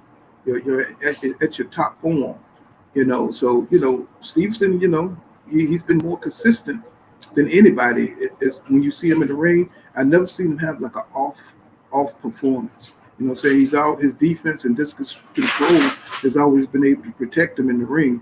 And if Frank, you know what I'm saying, he can't be rusty fighting against Shakur. I think he's going to have to be at his best. Everything's going to have to be on point for him to beat Shakur. And, you know what I'm saying, you know, just what's going on with Derek James' camp, you know what I'm saying, all the confusion with all this extra, you know, work that's put on Derek James. It's just kind of, you know, make you think twice about Frank being able to put it all together before he faced Shakur Stevenson. So, and that's how I look at it, though. What's going on? He says, yeah, this is boxing. Ambrose West says, hi, Pool. The chat, he says, I was thinking of Chocolatito beating everybody, then getting stopped by the same fighter. Yeah. You know, you can see people think just because you win or lose one time, that don't mean nothing, bro. You know, a fighter could beat you on Monday and you could lose in 9 months. We saw Eubanks just beat Liam Smith. You know what I'm saying? You know, he got knocked out in January and came back and knocked out Liam Smith in 9 months, 8 months later. See what I'm saying? So, you know, this is boxing, bro. And anything can happen. You make the adjustments, but you just got to stay active. And I think that's the key for a lot of these fighters. He says, we know Frank is not going to knock out Stevenson. I mean, it's unlikely, but it can happen, bro. You know what I'm saying? Undercover 144K. Yeah, it can happen, bro. You know what I'm saying? Let's see. Okay, so I'm caught up on the questions and stuff, but yeah, man, I'm looking. What do y'all think about Bomac getting arrested at the damn airport, bro, with a gun in a suitcase? What y'all think about that shit? Yeah, I don't know, man. That's one of those. That's a sense. I mean, to be honest with you, I just thought about it logically. and I said, and I typed this in the Fanon chat. I didn't speak to anybody about it, but I just typed. It doesn't make sense to me that it was found in his bag on the way out. That part just didn't make sense to me, if you think about it. Because if you're, planted it or something. I mean, I can't say, you know, this happened or that happened. It just didn't make sense to me, because if you have a weapon, it's obviously for protection. I don't think he was there. He was not on that trip to. It's not like he was there to assault somebody. No, I mean, he was there to train somebody for a boxing match, and if somebody has something like that, you would think it's for protection. Is that going to be like would you have that in your bag? But how are you even going to protect yourself when you can't even have guns over there? So even with that logic, it still kind of don't make sense. And I'm sure, and it's not the first time he's been there. So exactly. Well, this a whole nother live, but I'm just because it's the like I always say, Paul, Crawford and his team are always surrounded by so much suspicious stuff that they doing. It's always some slick sideways. They deal with so many shady characters in the boxing world. So it's no telling. Like, let's say, for example, Derrick James got caught with a gun. You might be like, oh, maybe he forgot it was in his bag. But it's 1,000 things we could name about why Bomac got the gun planted on him, or why he had it, because of the people that they're associated with. So did Bomac need protection? Why did Bomac need protection? You know what I'm saying? It's so many more questions that they continue to create about themselves when they get into things. But at the airport, I don't think, flying overseas, I mean, I don't think it'd do them no good, because, you know what I'm saying, they could hit that nigga with 1,000 darts and shit, they won't miss. You know what I'm saying? Whoever go after Bomac, I mean, they got a big ass target, so he might as well leave the gun home, bro. Because you know they can shoot. That's not right. I'm just saying. I mean, no, that's not right, man. And I can't even believe I'm saying this, but in defense of Bomac, I don't think he's that dumb. I don't think we could say maybe he grabbed a bag he had when he was in Vegas and he flew over there on a private jet and forgot it was in there, and then he tried to get on a regular flight back, and that's the only thing I could think of that would be plausible. But even that still don't sound right. Unless he's getting death threats, you know what I'm saying? Because these some stupid ass fans. And that's the only thing I can think of. Like, maybe, you know what I'm saying? Oh, they got some kind of shady stuff. He also involved with the mob, so don't skip over that. Oh, yeah. I was just about to mention Daniel Kinahan. You know, we don't know who is advising Crawford right now, because he's making a lot of moves that from a guy who don't know shit about, you know, say negotiation. The way he pulled out the Spence negotiation, that was a very mafioso. That was like some Michael Corleone, Vito Corleone shit right there. You know what I'm saying? And he was definitely being advised. Like, it's almost like as if Tyson Fury and Kinahan, you know what I'm saying, had a hand in directing the way he moved, getting his fight. Because, you know, Fury did the same thing to Wilder. You know what I'm saying? He helped him out. He fought two fights. He fought 2 fights against what's that guy? I forgot the dude's name that he fought. He stayed active while Wilder was on the sideline trying to go to court and get the fight. And then when he got in there, he was inactive, you know what I'm saying? Got his ass whipped, you know what I'm saying? So it's almost like, you know what I'm saying, they all working together or something. You know, Paul, he, you know, just to bounce back, he had, according to what they're saying, he had already passed port, right? So that once you're in the airport, and like I said, the gun is not protecting him if it's in his luggage while he's already ready to fly. Like, let's say he traveled around with a gun, right? Let's say he traveled around with a gun. Okay, once you get to the airport, you're just gonna he could just dump it. He could give it to somebody. Why would he have to take it with him? You see that? Yeah, that part especially to a country that banned guns, you know. Right. It doesn't make none of it makes sense. That's all I'm saying. I'm not accusing anybody of this or that. I see what y'all saying. I see. It just didn't make sense to me. It's kind of like whoever he was with kind of set him up. Like maybe you know what I'm saying. Like, you never know who they want Crawford to fight. You know what I'm saying? If they could be a shakedown. It could be for all you know. It could be a shakedown for something totally something else. It sounds like a shake. It's just like You know more about boxing than me. How often does a boxer get a trainer 4 weeks before their fight and make them head trainer? How often does Right. that happen? Never. Because that is suspicious. And then you over there doing the interviews. He taunting people after the interview. If you watch the interview he did after the fight, he's taunting them, saying, "Look what I did in 4 weeks" and all of that. So it's I was just very about weird. to say that. I was just about to say 4 weeks is not enough time, and we know Chris Eubank style. You know, so he goes in there, he put the pressure on, he throws hook, he try to get you out of there early. 4 weeks, you know what I'm saying? He's looking like a totally different fighter.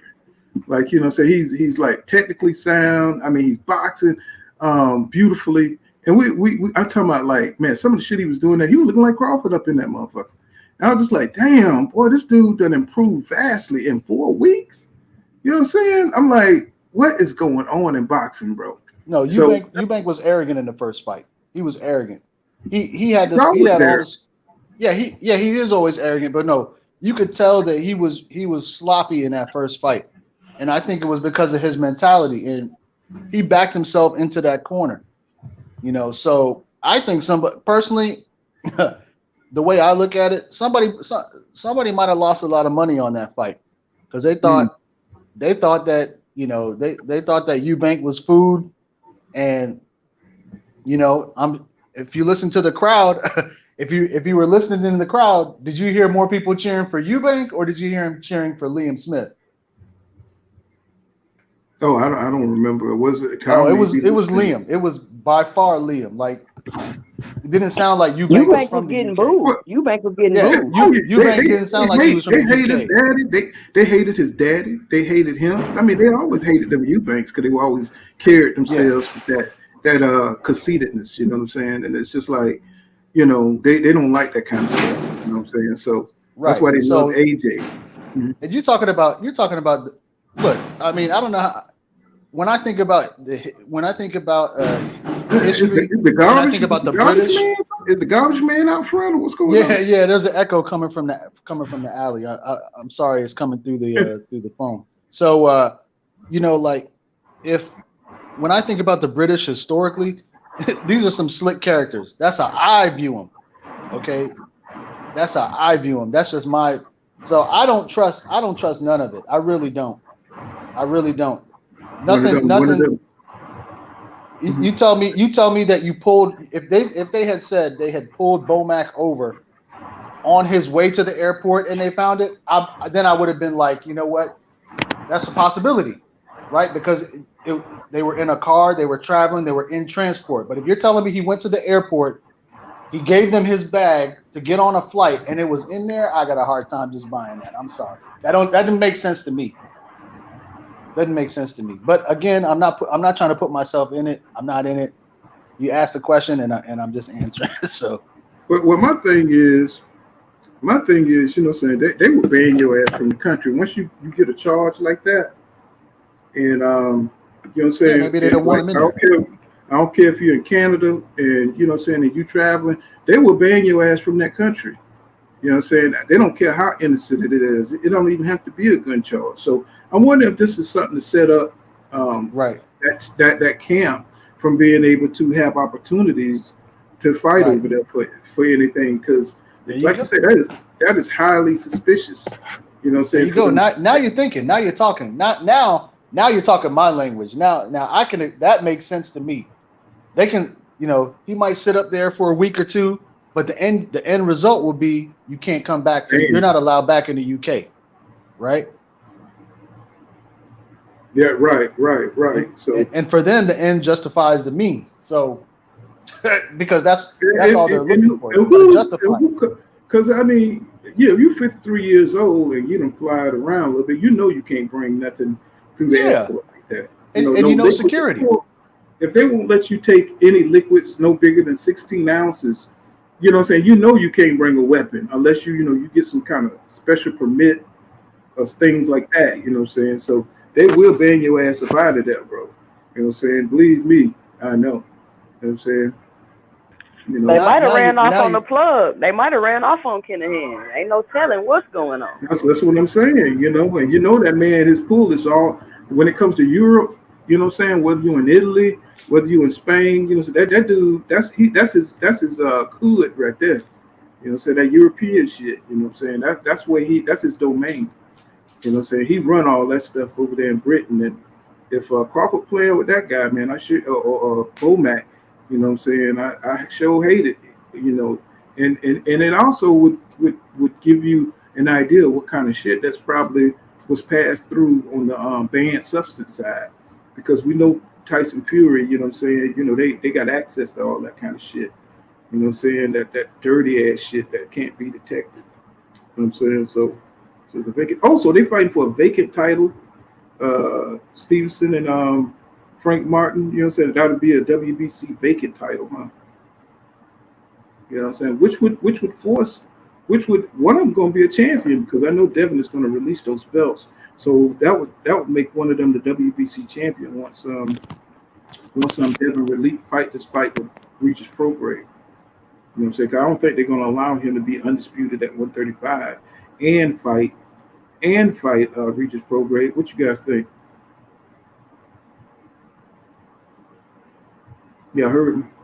They need to make him drop those. They need to make him drop those belts.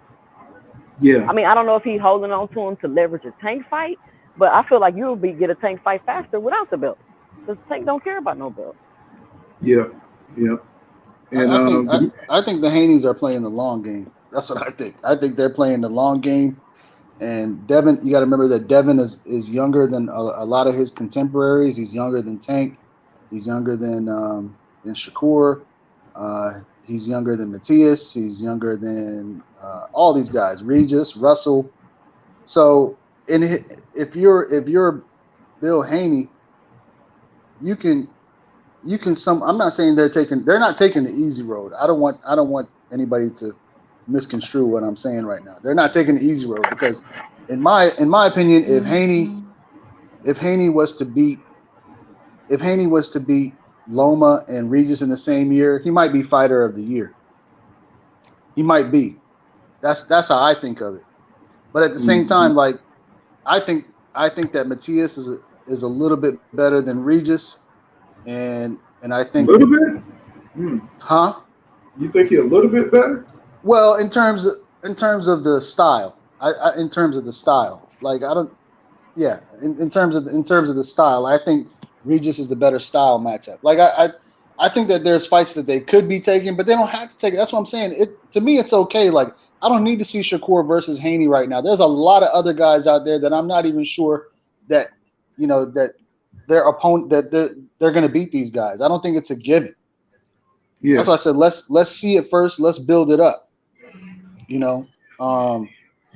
So.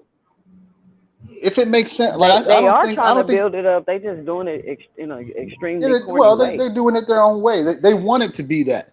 They want it to be that. I'm okay with talking about it, but I just don't feel comfortable with like accusing one or the other of ducking. Right. That's where I'm not willing to go. I don't think that's the case. That's just the build up to me. Right. But I did want to change it to Demetrius Andrade, because that fight is coming, y'all, and that's going to be a barn burner. Demetrius Andrade, I have the ability to be. Is Andrade coming off a long layoff, or am I wrong about that? Oh yeah, he fought at the beginning of the year. Oh, Andrade? Yeah, he fought. Remember, he fought on the Tank undercard on the here. I mean, who did he fight? Let's see, who did he fight? Because you can't, he fight these dudes. He's another European slayer. No, he fought the guy in Tank's camp. His name is slipping my mind right now. But I mean, that's going to be a hell of a fight. That's going to be, What's the name of the guy that fought Berlanga, and he was the first one to go the distance against Berlanga. Damn, how can I forget his name? This does not have a brain fart right now. I'm gonna look it up real quick. Somebody got to help me out here. Come on, I'm just having a brain fart with his name, but I mean, right on the tip of my tongue. But yeah, he fought. You remember he fought on the Tank undercard in January. I'm looking that up on BoxRec real quick. So let me see, because I think that's gonna be a hell of a fucking fight, man. Let me see. That's he fought Damn, his last fight was Demond Nicholson. Damn. Yeah, Demond Nicholson. There we go. Damn, man, I can't believe that. Damn, that was 2023. God damn, seemed like that shit was 4 years ago. God damn, I remember that fight. I'm like, damn, it's been that long. I mean, it was just that soon. I'm like, it seemed like that was like years ago. Yeah, because like people were saying that. You remember that Andre was supposed to fight the dude that lost to Ryder. He had that injury, and people were saying he was ducking that guy. And then Andre was supposed to fight him. He had an injury. Then when they swung it back, Eddie Hearn let him go. And then they wanted him to fight that guy for like for less than $200,000. And Andre was like, hell no. Well, you can't blame him for that. That's what I was arguing. It didn't make sense to me. And then he got he went to PBC. There were some people saying that he should have fought that guy to try and angle to get Canelo. Man, Canelo's been ducking him for so long. Why would you keep chasing Canelo? And actually, he's still kind of chasing Canelo indirectly because they're both on the same side right now. So you might still get that fight. Yeah, but if he loses his fight, he's definitely not going to get the fight because he's got the deal with the PBC. You know what I'm saying? He got like a 3-fight deal with them, and they got David. They got so many fighters waiting to fight Canelo over there. I don't think he's ever going to fight David Benavidez, and I think that's a shame because he's holding up the belts at 168, and those dudes are true 168 pounders. Right. For him to be ignoring those guys, saying that's like breaking the rules, bro. I know he's Canelo. I know he could do what he want to do, but let go the belts, bro. You know what I'm saying? If you're not gonna fight these dudes, these dudes are fighting at those weights and they're taking on all comers. You know what I'm saying? For David Benavidez to fight Boo Andre, that's a risk. That's a risk. You know what I'm saying? For him, that's a good high risk, low reward fight for him. And I love that he's taking that fight. I love that he's taking that chance. Because Demetri Andrade is a special, talented fighter. I think his skills is unusual in the ring. And, David, he's the Mexican monster. You know what I'm saying? He's real with it. You know what I'm saying? He's going to bring the heat, and he's going to throw them punches. He's going to be trying to put it on Demetrius Andrade, but Andrade got that excellent foot movement. You know what I'm saying? So that's another solid-ass fight for the boxing fans. What you think? Yeah, if they make that fight, I can't wait to see it. I mean, I'm just they're gonna make it. They're gonna make that. That's fight. What they're saying, but yeah, I gotta hear them announce it first. I mean, I don't trust the guys. The sources say. The sources that Champ side used to like to play that. Sources say. Well, I mean, he's speaking out on. Man. I mean, you saw the interview. You saw the interview with Demetrius Andrade with Fight Hype. And when Demetrius Andrade start talking to you, he's talking on everybody else's fights and giving his opinion. That fight is coming.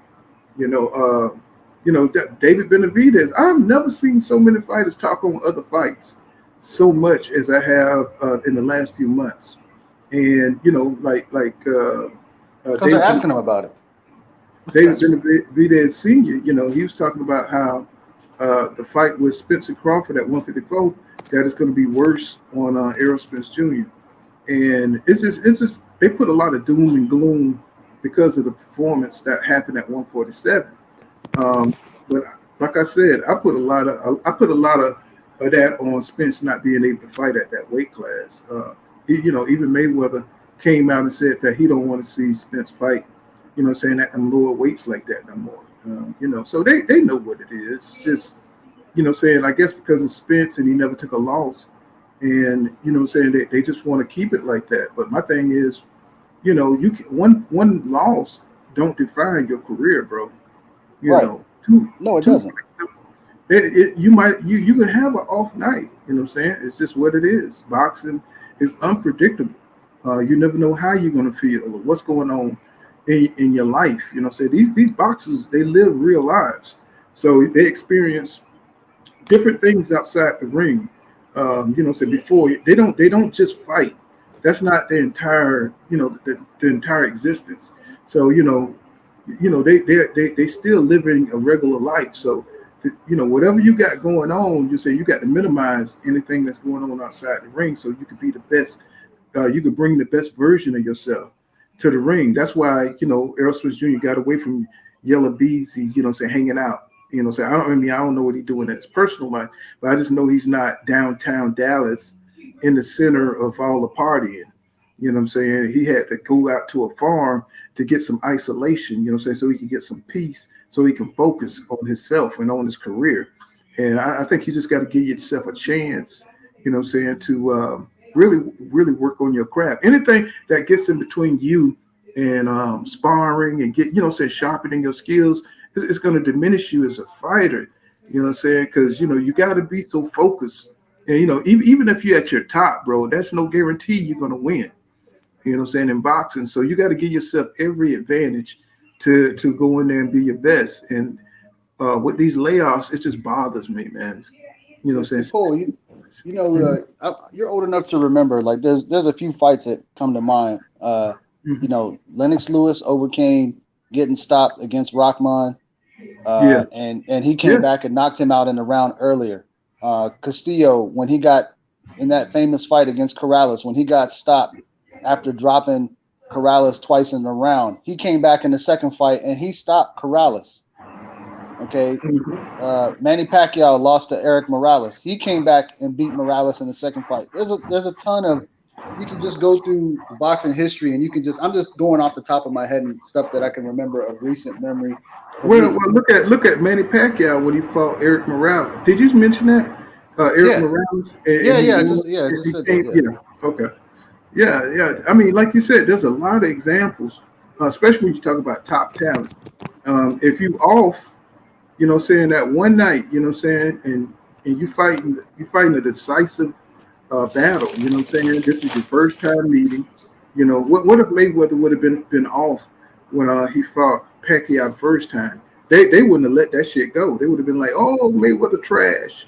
They would say, oh, Mayweather was a hype job, even though this man got 48 fights, where he done beat everybody. You saw Wilder, he knocked down everybody he's ever been in the ring with, including Fury. And they only focus on the losses that he took. Even though this man entire career, he shows you that, he was a top competitor, But the boxing public can't wait to call you trash, bro, no matter what you've done. What I'm saying? This is what it is. They can't, that's why, the people that are saying that are casual I can't even call them casuals. They popped in and then they pop back out. If we've seen the whole of Spence and Bud's career, if it was the reverse, we would say Bud deserves his rematch. It's in there, right? Because of his career. We know what his career has been. The same thing with Spence, right? We just got done this past weekend watching this. Now, if you want to take it back to where to recently with Wilder versus Fury, even though Wilder didn't get the outcome that he wanted, people were saying, we don't need to see a third fight. Why do we need to see a third fight? Man, there's no point in the third fight. Oh, we don't want to see this, blah, blah, blah, back and forth. Got to get a lawyer, all that stuff. Then after the fight, after Fury gets dropped twice and Wilder gets dropped 3 times, oh, it's the greatest heavyweight fight of all time. Oh, my gosh, I never seen a fight like that in my life. Oh, my goodness, what is this? Man, just these guys are the top. They're the top of the top. They're the best, okay? Let them do what they do. There's a reason why there's a rematch clause, because their career has warranted that. So just let it play out. All these so-called even if Bud wins the second fight, we still need to see it, okay? That only solidifies him. That solidifies him. They don't understand that. It's about the competition, and it's about these guys. If you spent your whole entire career getting to, you become a 3-belt champion like Errol Spence Jr. You know what I'm saying? And you going through the gauntlet in the guts of the division. You know what I'm saying? You went through the guts of the division to get those 3 belts. These guys are not looking at that. They're just looking at the fighter that they want to win. And it's like this other guy. He didn't go through the guts of the division. You know what I'm saying? He beat guys that were not up to par, right? You know what I'm saying? So, this man he got so many battle scars. going through the guts of the division. So Crawford met him. I mean, Bud Crawford met him on the other side. You know what I'm saying? Without all the battle scars. You know what I'm saying? So I mean, people don't. It's like it's disingenuous the way they look at boxing. You know what I'm saying? It's disingenuous. You know what I'm saying? It's like unless you're a real boxing fan and you're looking at all the factors. You know what I'm saying? You got to give these guys you got to give them their credit even in a loss. You know what I'm saying? Because one guy really pushed for the fight because he's trying to fight the best. I'm talking about the mindset. I'm talking about the mindset of a champion. Not just trying to find strategic areas or strategic times when you can fight a guy when he's not at his best. So, you know, I'm so used to seeing, you know what I'm saying, the old fights, you know what I'm saying, you know, where the fighters are always at their best, you know what I'm saying, like, you know, Julian Jackson fights with your boy Mike the Body Snatcher. These guys was at their best, bro. They was in their 20s when they were fighting these fights. You know what I'm saying? They wouldn't wait until the end and trying to wait till you stay at a weight, you know what I'm saying, for too long. You know what I'm saying? When Bud Crawford, you know what I'm saying, came up, you know, Spence offered him 60-40. The fans said that was bullshit. It's like that's how they got by that. You know what I'm saying? Just calling offers bullshit. Or when he came up from 140, he could have fought Spence then. You know what I'm saying? It's like it's so many. See, I want to have a champion mindset. You know, you want to fight these guys at their best as soon as possible. You know what I'm saying? Instead of making the ball as propaganda and setting up all these scenarios to let you off the hook. You know what I'm saying? It's like, no, bro, I want to see Jerron Boussinis fight the best. You know what I'm saying? Even though I love him, I love his skill set, I want to make sure he's fighting the best guys, especially when they're active. You know what I'm saying? This goes for everybody. Jamel Charlo, this goes for you know, any fighter in this country, David Benavidez, and that's one reason why I like David Benavidez, because he's staying active and he's trying to fight dangerous fights. He's trying to fight great competition. You know what I'm saying? Where we could look at, you know, Canelo and other fighters that's supposed to be the face of boxing, and they're not doing that. You know what I'm saying? They're not doing that. So I can't sign on, you know what I'm saying, to the hype behind their names and shit. So he says basically one person you said basically waited for one person. Yeah, that's what I'm saying. And we've been saying that, and you know, and all this bullshit where they said nobody said anything about steroids before the fight. Yeah, yes, we did. You know, as soon as he hit Snack, Bud Crawford hit Snack, I was saying it. I was like, hey man, what is he over there on that shit? But now they going with this narrative. Nobody said that before. No, because you know, if you go in there and the man look like Superman, he's jumping tall buildings in single bound, and the motherfucker's faster than a silver bullet. Come on, bro. It's like we saw Pacquiao all them years just flushing through divisions and shit. How you gonna come from 102 pounds and carry all that power throughout all those divisions? That's bullshit. That's like Inoue. He's Manny Pacquiao 3.0. You know, don't you agree? Bo? You know, I rather not. I don't like speculating on steroid use, because you know I feel like it's kind of unfair, if they don't get caught. If they don't get caught. So I don't like to be too. So if Inoue come up to 147, knocking out motherfuckers like he did down at 118, you know what I'm saying? Yeah, you still ain't gonna speculate. I mean, if he was avoiding tests, then I'm more prone to. He just avoided one. Yeah, I know that with Inoue versus Crawford is different. Okay, Inoue, when you talk about Inoue, he was criticizing the drug testing process. So yeah, I would question him, but I'm not going to question Terrence Crawford because I never heard him say, "Man, this is too much testing," or they don't need to be testing. You know, I never heard him say nothing like that. So I don't feel. Did you hear them say that Aerosmith Jr. was on steroids? Did you hear that? They did. Yeah, I remember they were speculating on that. I didn't hear him say it. I think I heard Bernie say it. That's projection to me. You know what I'm saying? That's mm-hmm. Yeah. I mean, I hear what you're saying, but I just don't like that type, because I feel like I'm not going to sit here and pretend like I know everything about how they test them and how strenuous the testing is, but I know they do for these big fights. So You know, until he to me he's innocent until proven guilty. I'm not going to put that on him. I'm not. Well, Not that. There's other things know, I could speculate. There's other things I would be willing to speculate on, and I've done that before. But I don't think in this case that's what was going on. Here's another thing when it comes to Spence too. Like, what if he had like a bad case of food poisoning or flu, or anything could have been happening that night. You know, he was in a different. He never. I don't think he'd ever fought. He'd never been a headliner in Vegas before, so maybe the environment was different for him for some strange reason. Maybe that avocado burger didn't agree with him or something. You know, there's a lot of things. Like he said you were talking about the Andre Ward thing. You found out everything about Andre Ward after the fact. If you're a fighter, there's no reason for you to disclose all your injuries because all you're going to be doing is giving the other guy a hell of a lot more confidence. And, oh, you got a knee problem? Oh, okay. I know exactly how to do that. Oh, you haven't. Oh, he's coming in with the flu. Oh, he had the flu a week ago. Oh yeah, I know how that feels. Okay, I know just where to hit him. I remember nobody's going to disclose their weaknesses and be like, take advantage of me quickly, please. That's what you're begging for. But see, that's why I think that's why I think Crawford had help with Mayweather, because Mayweather got them spies. You know what I'm saying? He was cheesing the whole fight. You know what I'm saying? If you saw Mayweather during that fight, he was cheesing.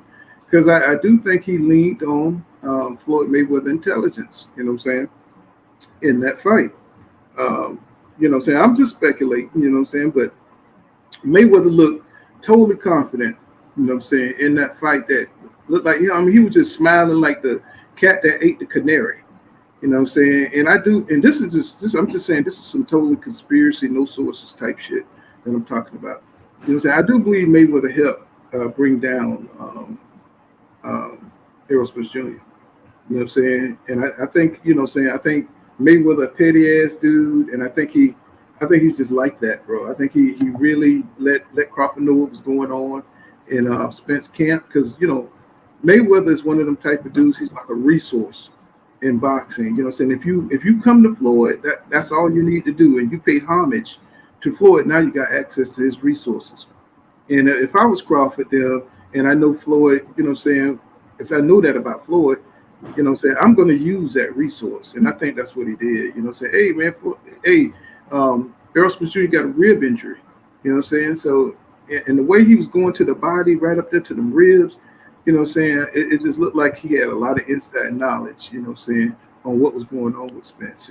That's just my little speculation. He said Spence called them out about the snack too. Okay. He said, and Spence beat Porter and Mikey on the snack. You know, say Spence beat Porter and Mikey got who was on snack. Yeah. Well, you know, so snack is gonna only help, you know what I'm saying, if you got talent.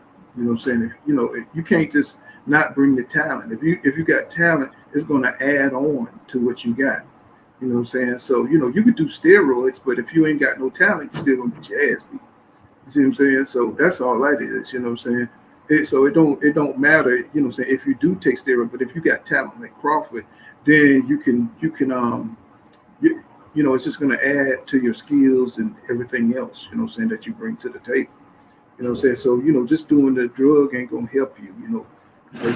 You got to already be, you know what I'm saying, super talented, you know what I'm saying, for it to have any kind of give you any kind of advantage in the fight. So, but you know, I think we cooked enough today. You know what I'm saying? Like, you know, my wife, she want to go downtown and stuff. So, you know what I'm saying, we're gonna come back tomorrow if I don't get a load.